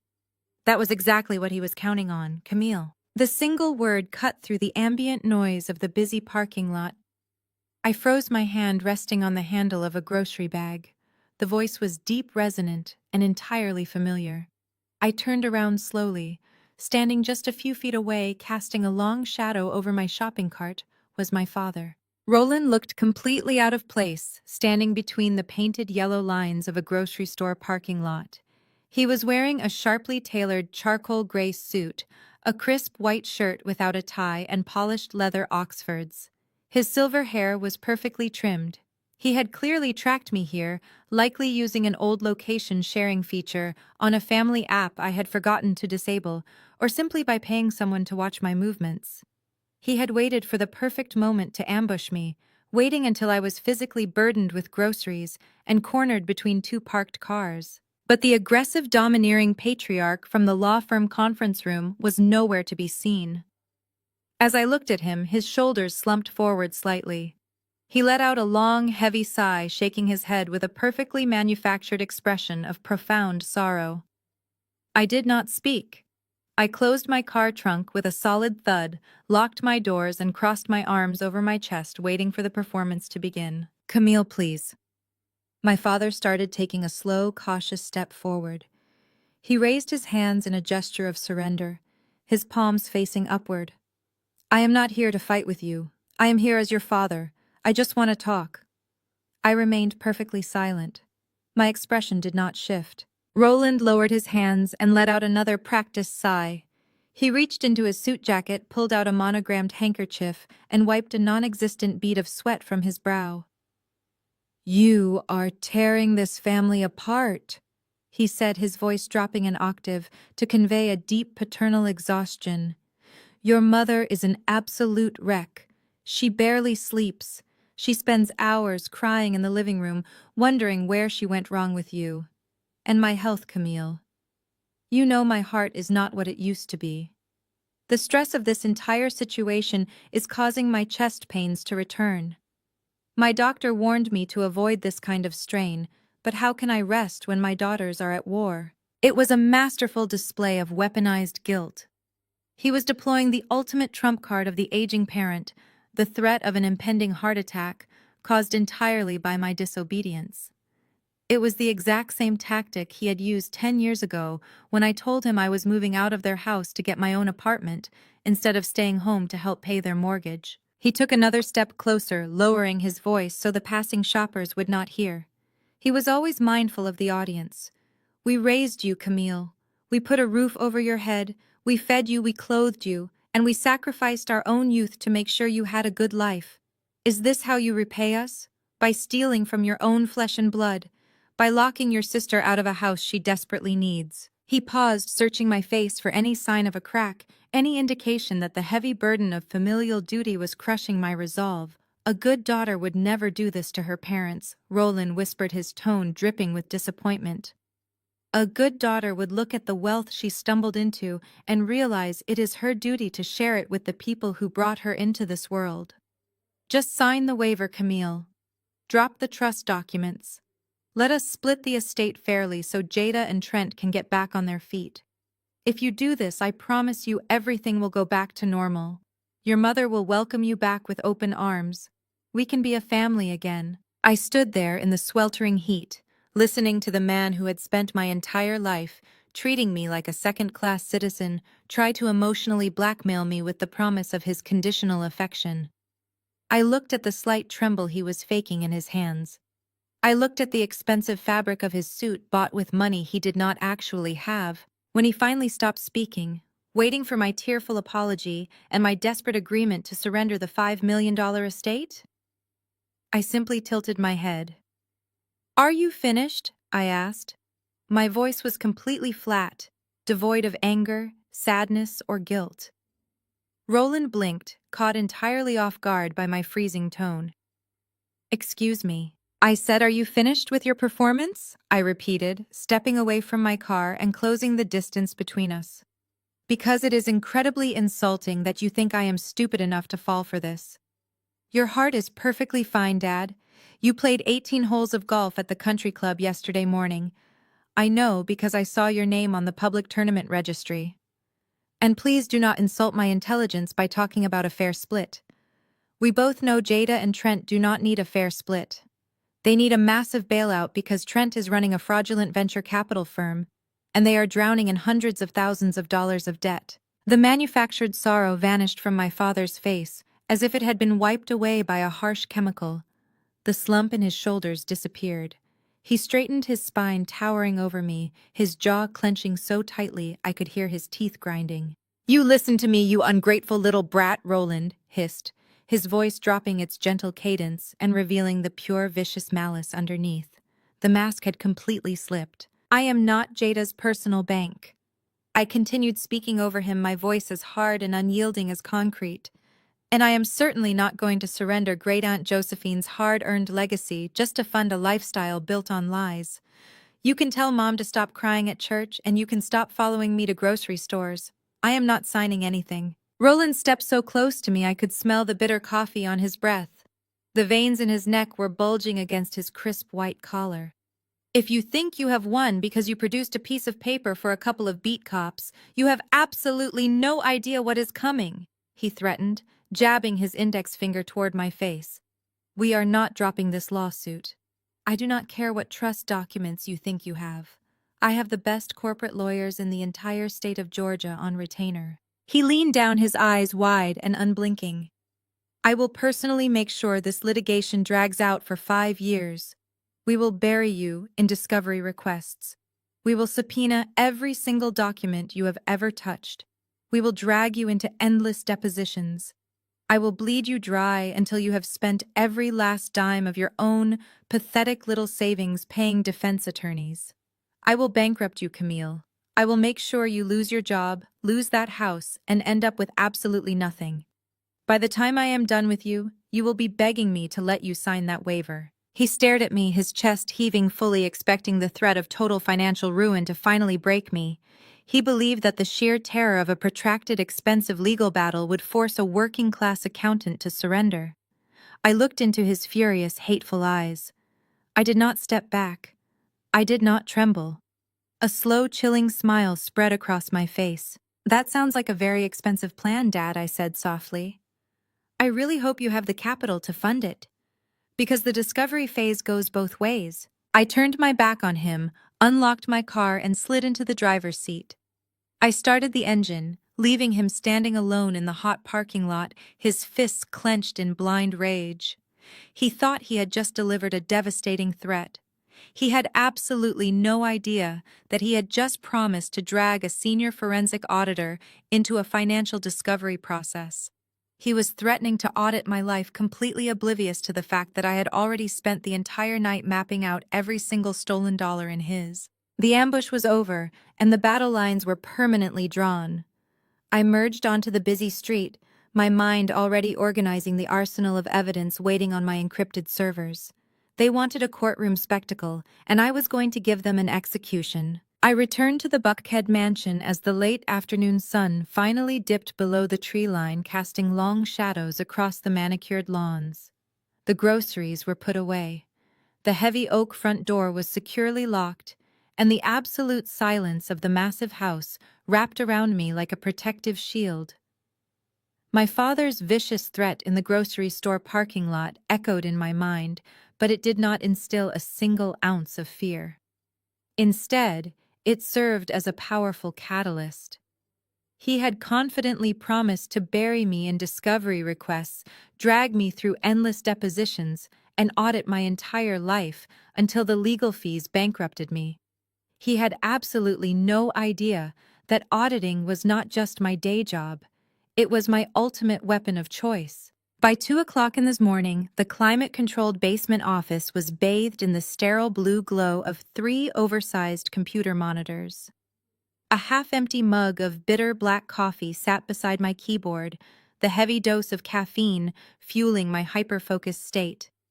I had spread out physical copies of Great Aunt Josephine's historical bank statements across the wide glass desk, using them as a physical baseline to cross-reference against the massive digital ledgers I had pulled from my encrypted server. I was not just looking for a solid legal defense to clear my name. I was actively hunting for an execution. I decided to start with Trent. If my family was willing to completely destroy my career and reputation over his desperate need for emergency capital, I needed to know exactly how deep his financial grave really was.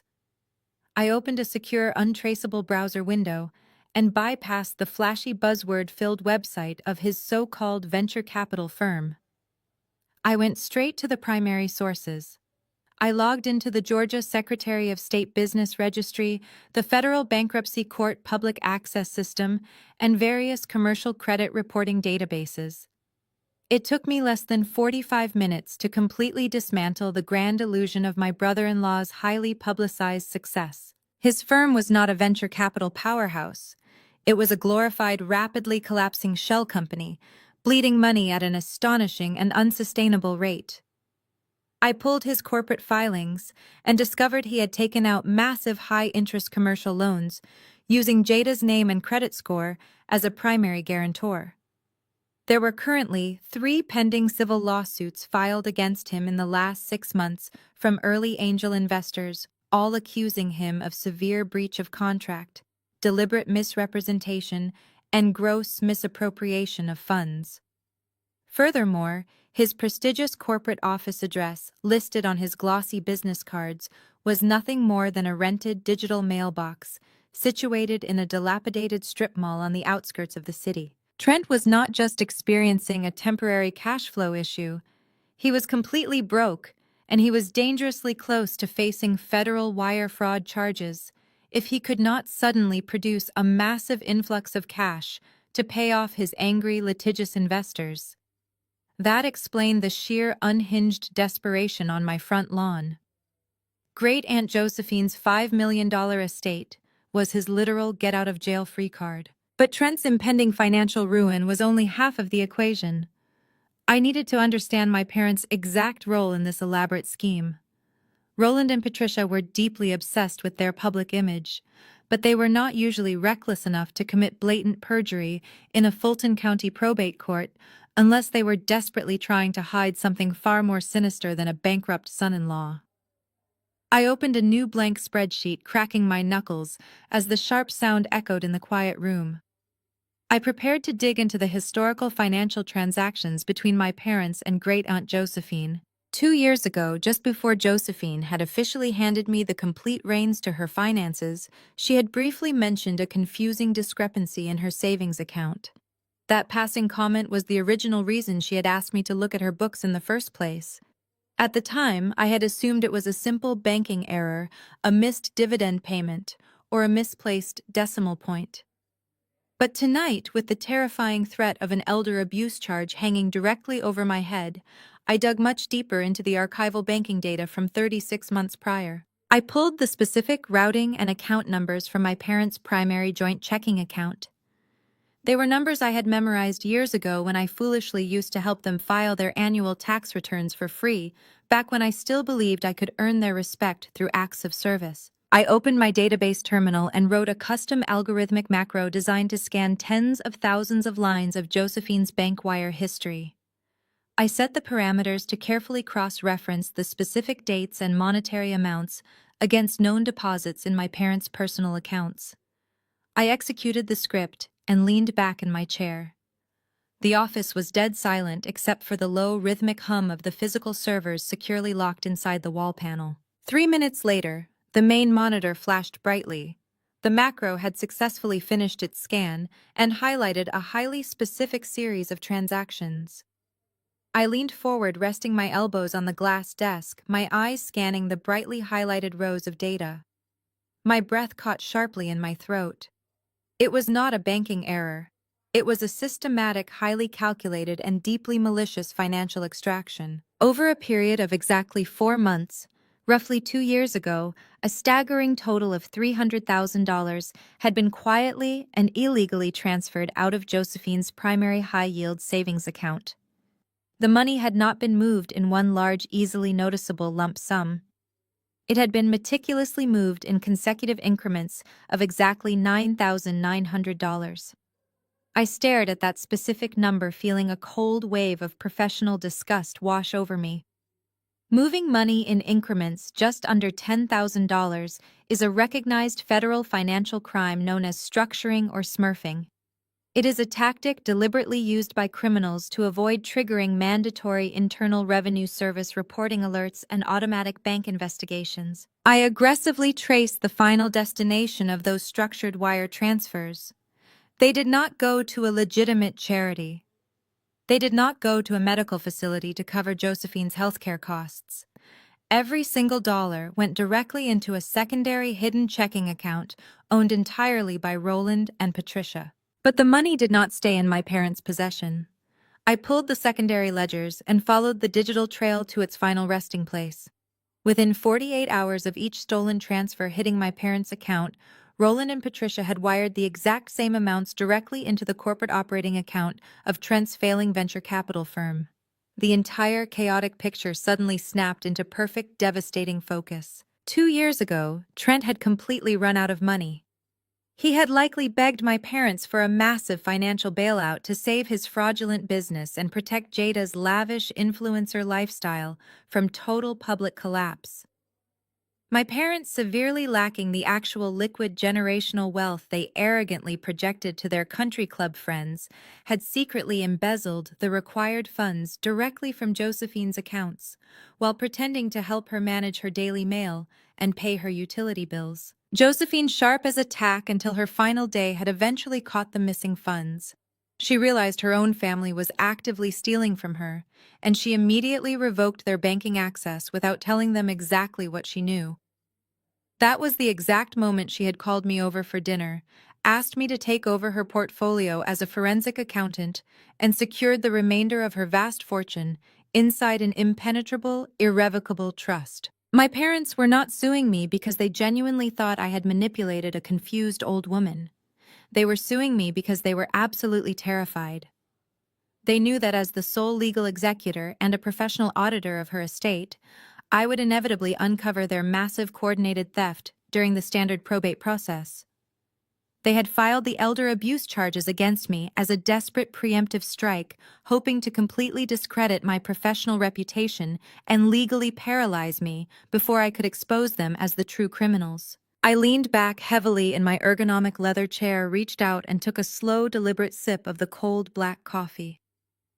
The bitter liquid matched the absolute absence of mercy left in my heart. A hard, cold smile slowly spread across my face in the dark room. My father had looked me dead in the eye in that grocery store parking lot and promised to use the legal discovery process to completely bankrupt me. He had been so blinded by his own arrogance and his desperate need to protect Jada that he completely forgot who he was dealing with.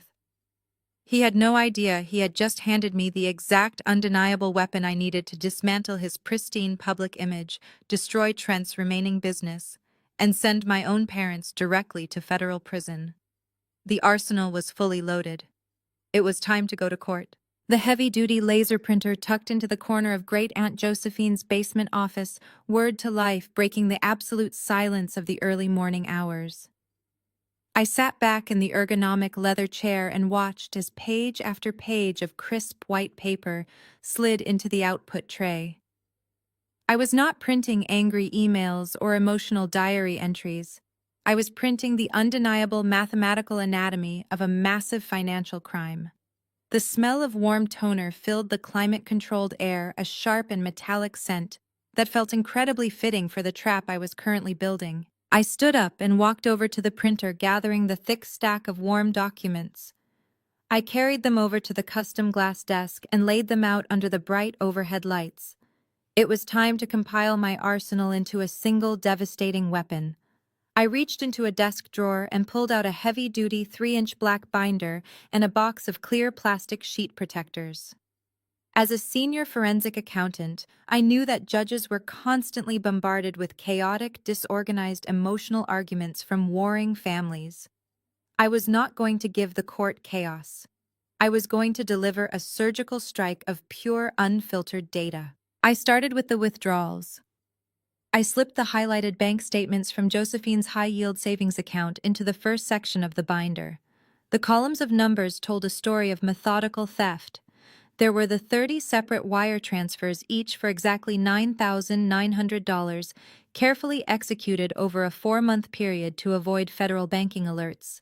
Right next to them, I placed the corresponding deposit records from my parents' hidden joint checking account. The dates matched perfectly. The amounts matched perfectly.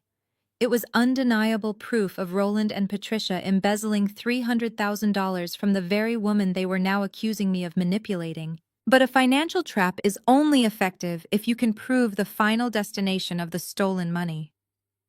I flipped to the second section of the binder. I took a specific document I had extracted from the encrypted servers and slid it into a protective sleeve. It was a formal corporate ledger entry printed directly on the official pretentious letterhead of Trent's failing venture capital firm. The logo at the top of the page gleamed in dark blue ink, a symbol of his towering arrogance. Beneath that logo was a detailed accounting of a $300,000 capital infusion categorized loosely as a private family investment. The dates on Trent's corporate ledger aligned down to the exact hour with the massive unexplained withdrawals made by my parents. I stared down at the open binder, tracing the path of the money with my index finger. Josephine's savings account to my parents' hidden checking account, and finally into Trent's fraudulent corporate vortex. The circle was perfectly complete. With the physical evidence fully organized and secured behind plastic tabs, I was faced with a critical tactical decision. I had more than enough money in my own personal savings to hire the most ruthless, aggressive defense attorney in Atlanta. I could have retained a bulldog lawyer who would have marched into the courtroom, slammed this binder on the judge's desk, and aggressively dismantled my family before the lunch recess. It would have been the standard logical move for anyone facing a multi-million-dollar probate lawsuit and severe allegations of elder abuse. But I made the deliberate, highly calculated decision to represent myself. I was going to walk into the Fulton County Courthouse completely alone. It was a risky move for a civilian, but I was not a civilian in the realm of financial documentation. I knew exactly how the civil legal system operated. If I hired a high-powered defense attorney, standard pre-trial procedures would dictate a formal exchange of discovery. My lawyer would be legally obligated to submit an exhibit list to my parents' expensive corporate legal team weeks before the trial ever began. The moment those high-priced lawyers saw the bank statements and the undeniable proof of federal structuring and embezzlement, everything would stop. Opposing counsel would immediately recognize the catastrophic criminal liability hanging over Roland, Patricia, and Trent. They would pull my parents into a private conference room, explain that they were looking at years in federal prison, and advise them to instantly drop the lawsuit against me to avoid entering the financial records into the public court docket. My family would withdraw their claims quietly, retreat into the shadows, and try to sweep their massive crimes under the rug to protect their precious high society image. I was absolutely not going to let them retreat. I did not just want to win the lawsuit. I wanted them fully exposed in the harsh light of a public courtroom. By choosing to act as a pro se defendant representing myself without legal counsel, I was relying on the greatest weakness my family possessed: their absolute blinding arrogance. They had spent my entire life underestimating me. They viewed me as a boring, helpless desk worker who was entirely dependent on their approval. When they saw that I had not hired a lawyer, they would automatically assume it was because I was completely broke. They would think the emergency injunction had successfully frozen my access to Josephine's money, leaving me destitute and entirely defenseless. They would walk into that courtroom completely overconfident. They would believe they were walking into a slaughter, ready to crush a terrified, unrepresented woman. That overwhelming hubris would make them reckless. It would make them bold. And most importantly, it would make them willing to sit on the witness stand, place their hands on a Bible, and commit absolute verifiable perjury right in front of a judge. They would boldly lie under oath because they genuinely believed I did not possess the intelligence or the resources to catch them. I closed the heavy black binder. The thick rings snapped shut with a sharp, decisive click that echoed in the quiet basement. I ran my hand over the smooth front cover. It contained no emotional pleas, no character witnesses, and no desperate arguments. It contained nothing but the fatal consequences of their own greed. I spent the rest of the week in total silence. I ignored the relentless barrage of hateful text messages from my aunts and cousins. I did not answer the phone when my parents' lawyers called to offer me incredibly insulting lowball settlement deals meant to intimidate me into surrendering. I simply waited, allowing their false sense of absolute victory to inflate to dangerous proportions. When the morning of the trial finally arrived, the Atlanta sky was a brilliant cloudless blue. I woke up early, feeling a deep, unshakable calm radiating through my chest. I showered, pulled my dark hair back into a sleek professional style, and dressed with meticulous care. I put on a tailored navy blue blazer, a crisp white silk blouse, and matching trousers. It was the exact uniform I wore when I was called to testify as an expert witness in federal fraud cases. I looked at my reflection in the mirror, seeing a woman who was entirely immune to manipulation fear and toxic family loyalty. I picked up the heavy black binder, tucked it securely under my arm, and walked out the front door of the Buckhead mansion. I drove through the bustling morning traffic toward downtown Atlanta, watching the towering glass architecture of the Fulton County Courthouse grow larger through my windshield. My parents, Jada and Trent, had spent 35 years writing the narrative of my life. They had cast me as the difficult outsider, the jealous sister, and the ungrateful daughter. Today, in a court of law, I was finally taking the pen out of their hands. They thought they had orchestrated the perfect legal ambush, but they were completely unprepared for a professional forensic cross-examination. I parked my car, walked up the wide concrete steps of the courthouse, and prepared to let the trap snap shut. The heavy wooden doors of the Fulton County Courthouse clicked shut behind me, sealing me inside the arena. The narrative of my life had finally caught up to this exact moment. I walked down the center aisle feeling the hard, polished floor beneath my shoes and took my seat at the heavy oak defense table. I was entirely alone. Across the aisle, my parents, Jada and Trent, were huddled with their three expensive corporate lawyers, projecting an aura of absolute invincibility. They looked at my empty side of the table and smirked genuinely, believing my lack of legal representation was a white flag of surrender. They assumed the emergency injunction had drained my resources, leaving me helpless and terrified. I simply sat down, adjusted my navy blazer, and placed my single black binder squarely in front of me. Judge Sterling entered the courtroom, his black robes billowing slightly as he took his seat at the high bench. He was an imposing figure, a man who commanded immediate respect and had absolutely no patience for time wasting. He slammed his gavel once, calling the court to order.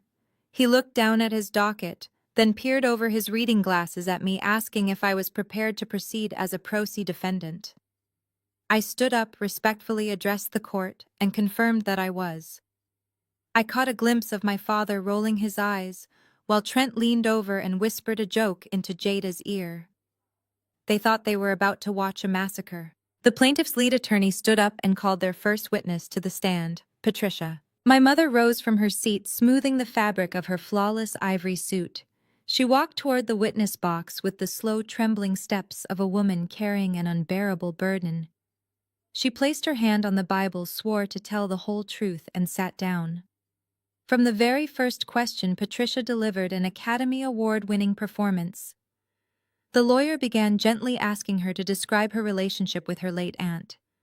Patricia pulled a silk handkerchief from her pocket and dabbed at her dry eyes. She told the court that we were a deeply loving, tight-knit family until I decided to step in and tear everything apart. She claimed that in the last 2 years of her life, great-aunt Josephine began suffering from severe undocumented dementia. According to my mother, Josephine would frequently forget names, get lost in her own home, and become incredibly paranoid. It was a vicious, calculated lie. Josephine was sharper at 85 than most people are at 30, reading the Wall Street Journal every morning and managing complex real estate portfolios until her final breath. Then came the perjury. It was not just a slight exaggeration. It was a blatant, fabricated narrative designed to establish the criminal charge of elder abuse. The lawyer asked Patricia why the family had not intervened if Josephine was so sick. My mother let out a heartbreaking sob. She looked directly at Judge Sterling and testified under oath that they had tried desperately, but that I had completely isolated her. Patricia claimed that I had secretly moved into the Buckhead mansion, changed all the locks on the doors, and explicitly instructed the security gate guards to deny my parents' entry. She testified that I had confiscated Josephine's cell phone, blocking all calls from the family, so that she would feel entirely abandoned by everyone except me. Patricia went on to claim that I used this forced isolation to manipulate a confused, terrified old woman into signing a new will. She painted a picture of me as a predator who essentially held Josephine hostage in her own home, brainwashing her into leaving the $5 million estate entirely to me out of pure malicious spite toward my sister. The courtroom was completely silent, captivated by the tragic story of elder abuse. The lead attorney turned toward me, a smug look of victory on his face. Judge Sterling shifted in his high leather chair and looked down at my defense table. He was waiting for me to stand up. He was waiting for me to shout objection. In any normal trial, an attorney would be throwing out objections for hearsay, leading the witness, or lack of foundation. I did not move a single muscle. I did not stand up. I did not object. I picked up my pen, clicked the top, and wrote a single note on my legal pad. I let the silence hang in the air, allowing my mother's undisputed perjury to settle permanently into the official court transcript. I wanted her lies to be perfectly recorded, unchallenged, and fully cemented, because a lie that big creates a trap that is impossible to escape once the truth is revealed. My silence seemed to embolden them. Patricia finished her testimony with a dramatic plea for justice, stepping down from the stand and collapsing into my father's comforting arms. The lawyer immediately called Jada to the stand. My sister walked up to the witness box, her modest but painfully expensive black dress swishing around her legs. She took the oath and sat down, looking around the room to ensure all eyes were on her. Jada did not bother trying to sound analytical or logical. She went straight for the emotional jugular. When the lawyer asked her about the Buckhead mansion, Jada burst into tears. She testified that Great-Aunt Josephine had promised her that specific house since she was a little girl. She claimed that Josephine had specifically walked her through the grand hallways just a few years ago, telling her that the house was meant for Jada to raise her future children in. She painted herself as the rightful chosen heir, whose dreams of building a beautiful family had been violently stolen by a jealous, bitter older sister. She sobbed into the microphone, declaring that I had always hated her for being the favorite, and that stealing the house was my final revenge. It was a brilliant display of entitlement, masquerading as victimhood. But Jada was just the warm-up act. The true climax of their hubris arrived when the lawyer called Trent to the stand. Trent practically swaggered up the aisle. He buttoned his tailored suit jacket, took the oath with a crisp, confident voice, and settled into the witness chair. He leaned forward into the microphone, resting his elbows on the wooden partition. He was dripping with white privilege and absolute arrogance. He was there to play the role of the ultra-successful, level-headed businessman who was simply trying to protect his vulnerable black wife and her grieving family from a rogue, greedy relative. The lead attorney asked Trent to describe his involvement with Josephine's finances. This was the moment they needed to establish that they were the true financial caretakers, contrasting my alleged theft. Trent smiled, a sad, magnanimous smile. He looked at the judge, speaking to him man to man. He testified that as the founder and chief executive officer of a highly profitable venture capital firm, he was accustomed to managing large sums of money. He claimed that when Josephine's mind allegedly began to fail, my parents had come to him for help. Then Trent delivered a lie so astronomically massive that it took every ounce of my professional discipline not to laugh out loud. Trent testified that because I had abandoned the family and refused to help, he had personally stepped in to financially support Great-Aunt Josephine in her final years. He looked the judge dead in the eye and claimed that he had been wiring tens of thousands of dollars of his own personal wealth into Josephine's accounts to cover her property taxes, her expensive medical bills, and her daily living expenses. He stated that the liquid assets currently frozen in the estate were actually heavily subsidized by his own generous contributions. He painted himself as the ultimate savior. He claimed he did not even want the money back for himself, but that he was fighting to return the estate to Jada because it was the only morally correct thing to do. He pointed a finger at me from the witness stand, his voice echoing in the large room, calling me a financial parasite who swooped in at the 11th hour to steal the very money he had supposedly donated to keep an old woman alive. The audacity was staggering. It was breathtakingly reckless. Trent was sitting under oath in a court of law claiming he was the sole financial provider for Josephine, while I had a binder sitting 2 feet in front of me, proving that he was completely bankrupt and had actively received $300,000 in stolen, embezzled funds from that very same woman. He was taking the exact money my parents had stolen from Josephine and claiming he gave it to her. He finished his direct testimony with a look of absolute triumph. He leaned back in his chair, crossed his legs, and shot me a smirk that practically screamed victory. He thought he had completely destroyed my character. He thought he had established an airtight narrative that no judge could possibly ignore. The lead attorney thanked Trent, turned to the judge, and proudly stated that he had no further questions. Judge Sterling looked down from the bench. His face was unreadable. He turned his attention to my solitary defense table. He asked me if I wished to cross-examine the witness. The courtroom grew painfully still. My parents were leaning forward in their seats, waiting to watch me stumble through an amateur emotional defense. They expected me to yell, to call Trent a liar, to cry about how unfair they were being. They wanted a chaotic family argument that would only prove their point about my supposed instability. I took a slow, deep breath. I picked up the heavy black binder, pushing back my chair, and stood up. The silence in the room was absolute. I did not look at my parents, and I did not look at Jada. I kept my eyes entirely locked on Trent's smug, arrogant face.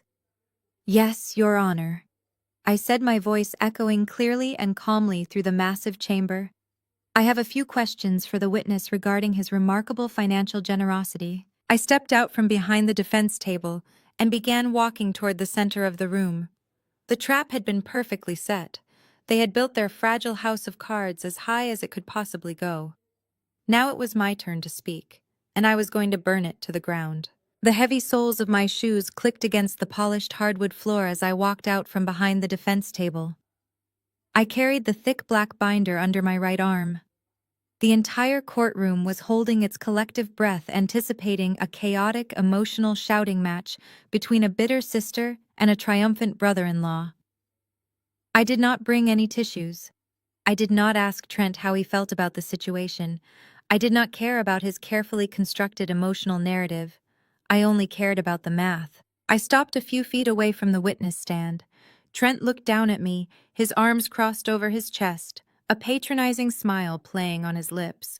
He was completely relaxed, convinced that a woman without a law degree could never lay a glove on him. I opened the binder, pulled out a single sheet of paper encased in a clear plastic sleeve, and handed it to the bailiff. I requested that the document be entered into evidence and provided copies to the judge and the plaintiff's lead attorney. The bailiff handed the original document to Trent. "Can you please read the name of the corporate entity printed at the top of that page?" I asked, keeping my voice loud, steady, and completely devoid of emotion. Trent glanced down at the paper. His patronizing smile instantly vanished. The color drained from his face so quickly he looked physically ill. He swallowed hard, his Adam's apple bobbing nervously against his tight collar. "I asked you to read the name of the company, Trent," I repeated. "It is my firm." Trent mumbled, his voice suddenly lacking all of the booming resonance he had projected just moments before. "Please speak into the microphone so the court reporter can hear you," I instructed, leaning forward slightly. He pulled the microphone closer. "It is my venture capital firm," he said, his voice shaking. "Thank you," I replied. Now looking at that official corporate ledger, which I pulled directly from the Federal Bankruptcy Court public access system yesterday morning, "Can you please read your current operating balance for the court?" Trent looked frantically over at his lawyers. The lead attorney was staring at his copy of the document, his eyes wide with absolute horror. The lawyer did not object. He could not object. It was a verified public federal record. "I do not think this is relevant to the estate," Trent stammered, gripping the edges of the witness stand. Judge Sterling leaned forward, his expression hardening into stone. "The witness will answer the question," the judge commanded. "You opened the door to your financial status when you claimed you were personally supporting the deceased. Read the number." Trent looked back down at the paper. His hands were trembling so violently that the plastic sleeve rattled against the wooden partition. "$2,450,000, he whispered. I turned my back on him for a single second, walking back to my table to pull the next document. "So just to be perfectly clear for the record," I said, projecting my voice across the room. "You are not a highly successful businessman. Your firm is completely bankrupt. You are drowning in over $2 million of debt." Before he could even attempt to formulate a lie, I walked back and handed a second document to the bailiff. This document was a formal notice of default from a major national bank. "Can you identify this document?" I asked. Trent stared at it, a bead of sweat rolling down his temple. "It is a notice of default," he admitted softly. "On what property?" I pressed. "My townhouse," he answered, looking down at his lap. "So your personal residence, the home you share with my sister Jada, is currently in active foreclosure because you have not made a mortgage payment in 7 months, I stated, making sure the court reporter caught every single word. Trent did not answer. He just nodded slowly. "You need to answer out loud," Judge Sterling reminded him sharply. "Yes," Trent croaked. I pulled the third and final document for my cross-examination. It was a printed stack of text messages and emails fully authenticated by digital timestamps and server logs. I handed it to the bailiff. "You testified under oath just 10 minutes ago that you generously sent your own money to Great Aunt Josephine to support her," I said. pacing slowly in front of the witness stand. But the digital communications in front of you tell a very different story. Please read the highlighted email you sent to Josephine on October 14th of last year. Trent closed his eyes. He looked like a man standing on the gallows. He leaned into the microphone and read his own words. Josephine, I am begging you. The bank is taking the house. My investors are threatening to file federal fraud charges. I need an emergency loan of $500,000 by Friday, or I am going to prison. Please do not tell Patricia or Roland. I stopped pacing and looked directly into his terrified eyes. So you were not financially supporting an elderly woman, I concluded, my voice ringing with absolute authority. You and Jada were actively attempting to extort her for emergency cash to avoid foreclosure and criminal charges. And when she refused to fund your fraudulent lifestyle, you decided to wait until she died so you could manipulate my parents into suing me for her estate. Trent opened his mouth, but nothing came out. He looked over at Jada, who was sitting in the gallery with her hands covering her face, weeping uncontrollably. The illusion was completely shattered. The high-priced corporate lawyers were frantically whispering to each other, realizing they had been utterly blindsided by their own clients. No further questions for this witness, Your Honor, I said, turning my back on Trent and walking to my table. Judge Sterling looked at Trent with absolute disgust. You are excused, the judge said coldly, and I highly suggest you do not leave the building. Trent stumbled out of the witness box, looking like a hollow shell of the arrogant man who had strutted up there. The plaintiff's lead attorney stood up, his face pale, and formally rested his case. He knew his entire argument had just been eviscerated. The judge turned to me. Does the defense have any witnesses to call? I stood up, holding my black binder in one hand and a small silver flash drive in the other. I call my only witness, I stated firmly. Myself. I walked up to the witness stand, took the oath, and sat down in the very same chair Trent had just vacated. I did not need to cry. I did not need to play the victim. I looked directly at the judge. Your Honor. My family has accused me of isolating my great-aunt, manipulating her failing mind, and locking them out of her life to steal her wealth. They brought you tears and fabricated stories. I brought you the woman herself. I request permission to enter Defense Exhibit A into the record and play it for the court. The judge granted permission. The bailiff took the silver flash drive, plugged it into the court's audio-visual system, and lowered a large flat-screen monitor from the ceiling. The courtroom lights dimmed slightly. The video filled the screen. It was recorded in the climate-controlled basement office of the Buckhead Mansion. The lighting was warm and crystal clear. Great-Aunt Josephine sat behind her custom glass desk. She wore a sharp, tailored blazer, her silver hair perfectly styled, and her eyes were bright, focused, and completely lucid. Sitting to her right was Mr. Harrison, her estate lawyer. I was sitting to her left, operating the camera. The timestamp in the corner of the screen indicated the video was recorded exactly 2 years ago. Josephine looked directly into the camera lens.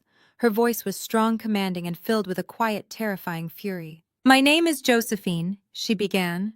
I am making this recording of my own free will in the presence of my legal counsel to clearly document the exact reasons for the restructuring of my estate. I am completely sound of mind, and anyone who claims otherwise in a court of law is a liar. In the gallery, my father Roland gripped the edge of the wooden bench so hard his knuckles turned white. My mother, Patricia, stopped crying entirely, her face freezing in a mask of absolute terror. For the past 4 months, Josephine continued on the screen. I noticed discrepancies in my high-yield savings accounts.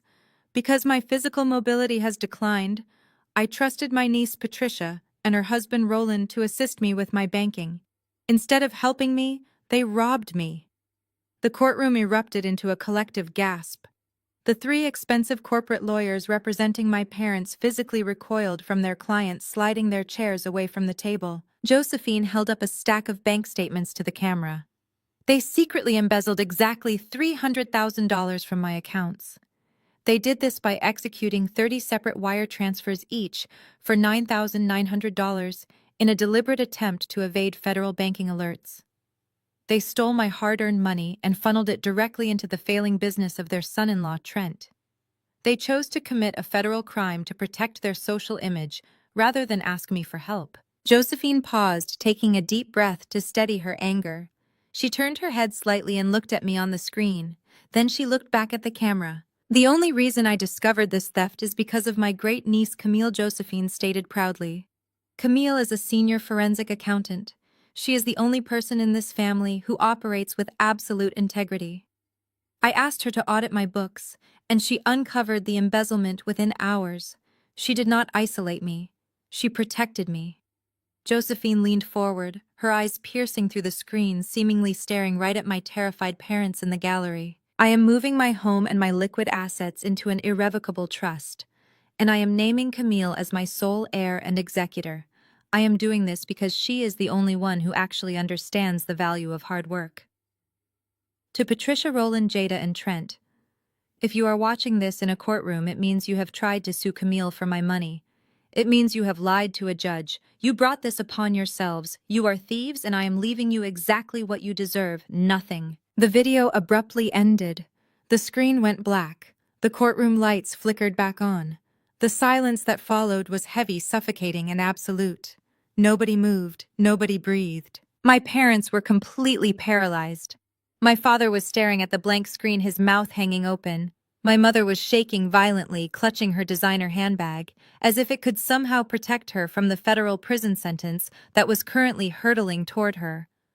Trent had his head buried between his knees. The lead attorney for the plaintiff stood up slowly. He looked at the judge, then at me, and finally at his own clients. His professional reputation was flashing before his eyes. He realized he had just been used to facilitate perjury and an attempted multi-million-dollar extortion plot in open court. "Your Honor," the lawyer said, his voice trembling slightly. "In light of this newly presented evidence, the plaintiffs wish to immediately withdraw their lawsuit with prejudice. We formally drop all charges against the defendant." I sat calmly in the witness box, my hands folded neatly in my lap. I looked down at the lawyer. I did not want their surrender.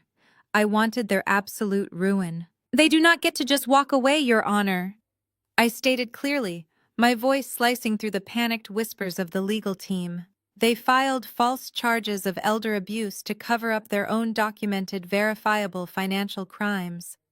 The evidence of federal structuring and embezzlement is right there in the binder I submitted." Judge Sterling took off his reading glasses. His face was a mask of pure, unadulterated judicial fury. He looked directly at my parents' table, his eyes burning with a righteous anger that made my father physically flinch. The judge raised his heavy wooden gavel, preparing to deliver a ruling that would permanently destroy the flawless high society image my family had spent their entire lives building. The sharp crack of the wooden gavel echoed like a gunshot through the massive chamber, instantly silencing the frantic whispers of the plaintiff's legal team. Judge Sterling did not just look angry. He looked like a man who had been personally insulted by the sheer audacity of the lies peddled in his courtroom. He leaned over the high mahogany bench, his dark eyes locked entirely on my parents, radiating an absolute judicial authority that made the air in the room feel incredibly thin. "Your motion to simply withdraw this lawsuit is firmly denied." Judge Sterling boomed, his voice carrying the full crushing weight of the law. "You do not get to come into my courtroom, place your hands on a sacred text, commit blatant perjury, and then quietly pack up your briefcases when your extortion plot is exposed. This court is not a playground for your financial schemes." He struck the gavel a second time. "I am dismissing this lawsuit with prejudice," the judge declared. "That means you are permanently barred from ever bringing this claim or any claim related to this estate before a judge ever again. The defendant, Camille, is recognized as the sole undisputed legal owner of the Buckhead property and the entirety of the liquid assets." My mother let out a small, pathetic whimper, covering her mouth with her trembling hands. My father stared straight ahead, his face completely devoid of color, his chest barely moving. But Judge Sterling was nowhere near finished. Furthermore, the judge continued, shifting his gaze toward the court reporter. "I am ordering the immediate impoundment of Defense Exhibit A, the video recording, along with the physical binder containing the financial ledgers."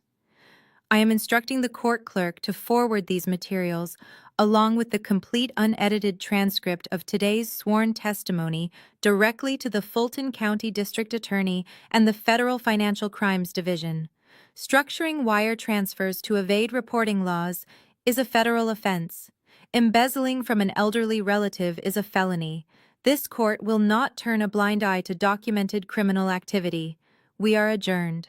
The judge struck the gavel one final time, stood up with a sharp rustle of his black robes, and exited through the private chamber's door. The immediate aftermath in the courtroom was a scene of absolute spectacular destruction.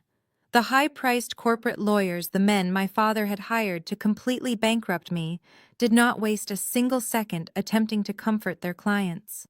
They were actively terrified for their own professional bar licenses.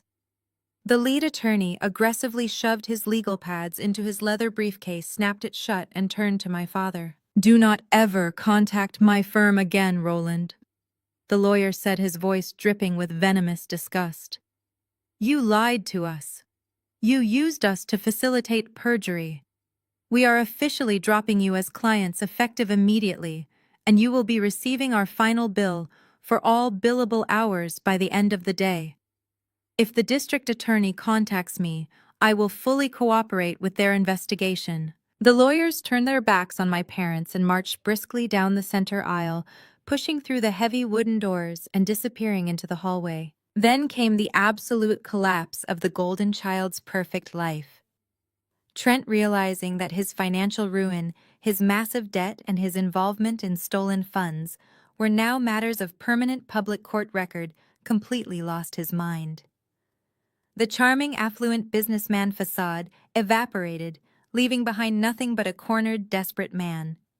He stood up in the gallery, his face red and slick with sweat, and violently turned his anger directly onto Jada. "You told me she was just a stupid accountant," Trent screamed, completely ignoring the fact that there were still bailiffs in the room. "You told me your family had money. You told me this lawsuit was a guaranteed win. My investors are going to see this. I am going to federal prison because your pathetic parents stole money to give to me." Jada shrank back against the wooden bench, sobbing hysterically, holding her hands up as if to physically shield herself from his verbal assault. "Trent, please stop yelling. People are looking at us," Jada pleaded, her voice cracking. "I do not care who is looking." Trent roared, his voice cracking with pure panic. "We are completely broke. Your parents are going to jail. I am filing for divorce the second I leave this building. I am not going down for your family's crimes." He did not even look back at her.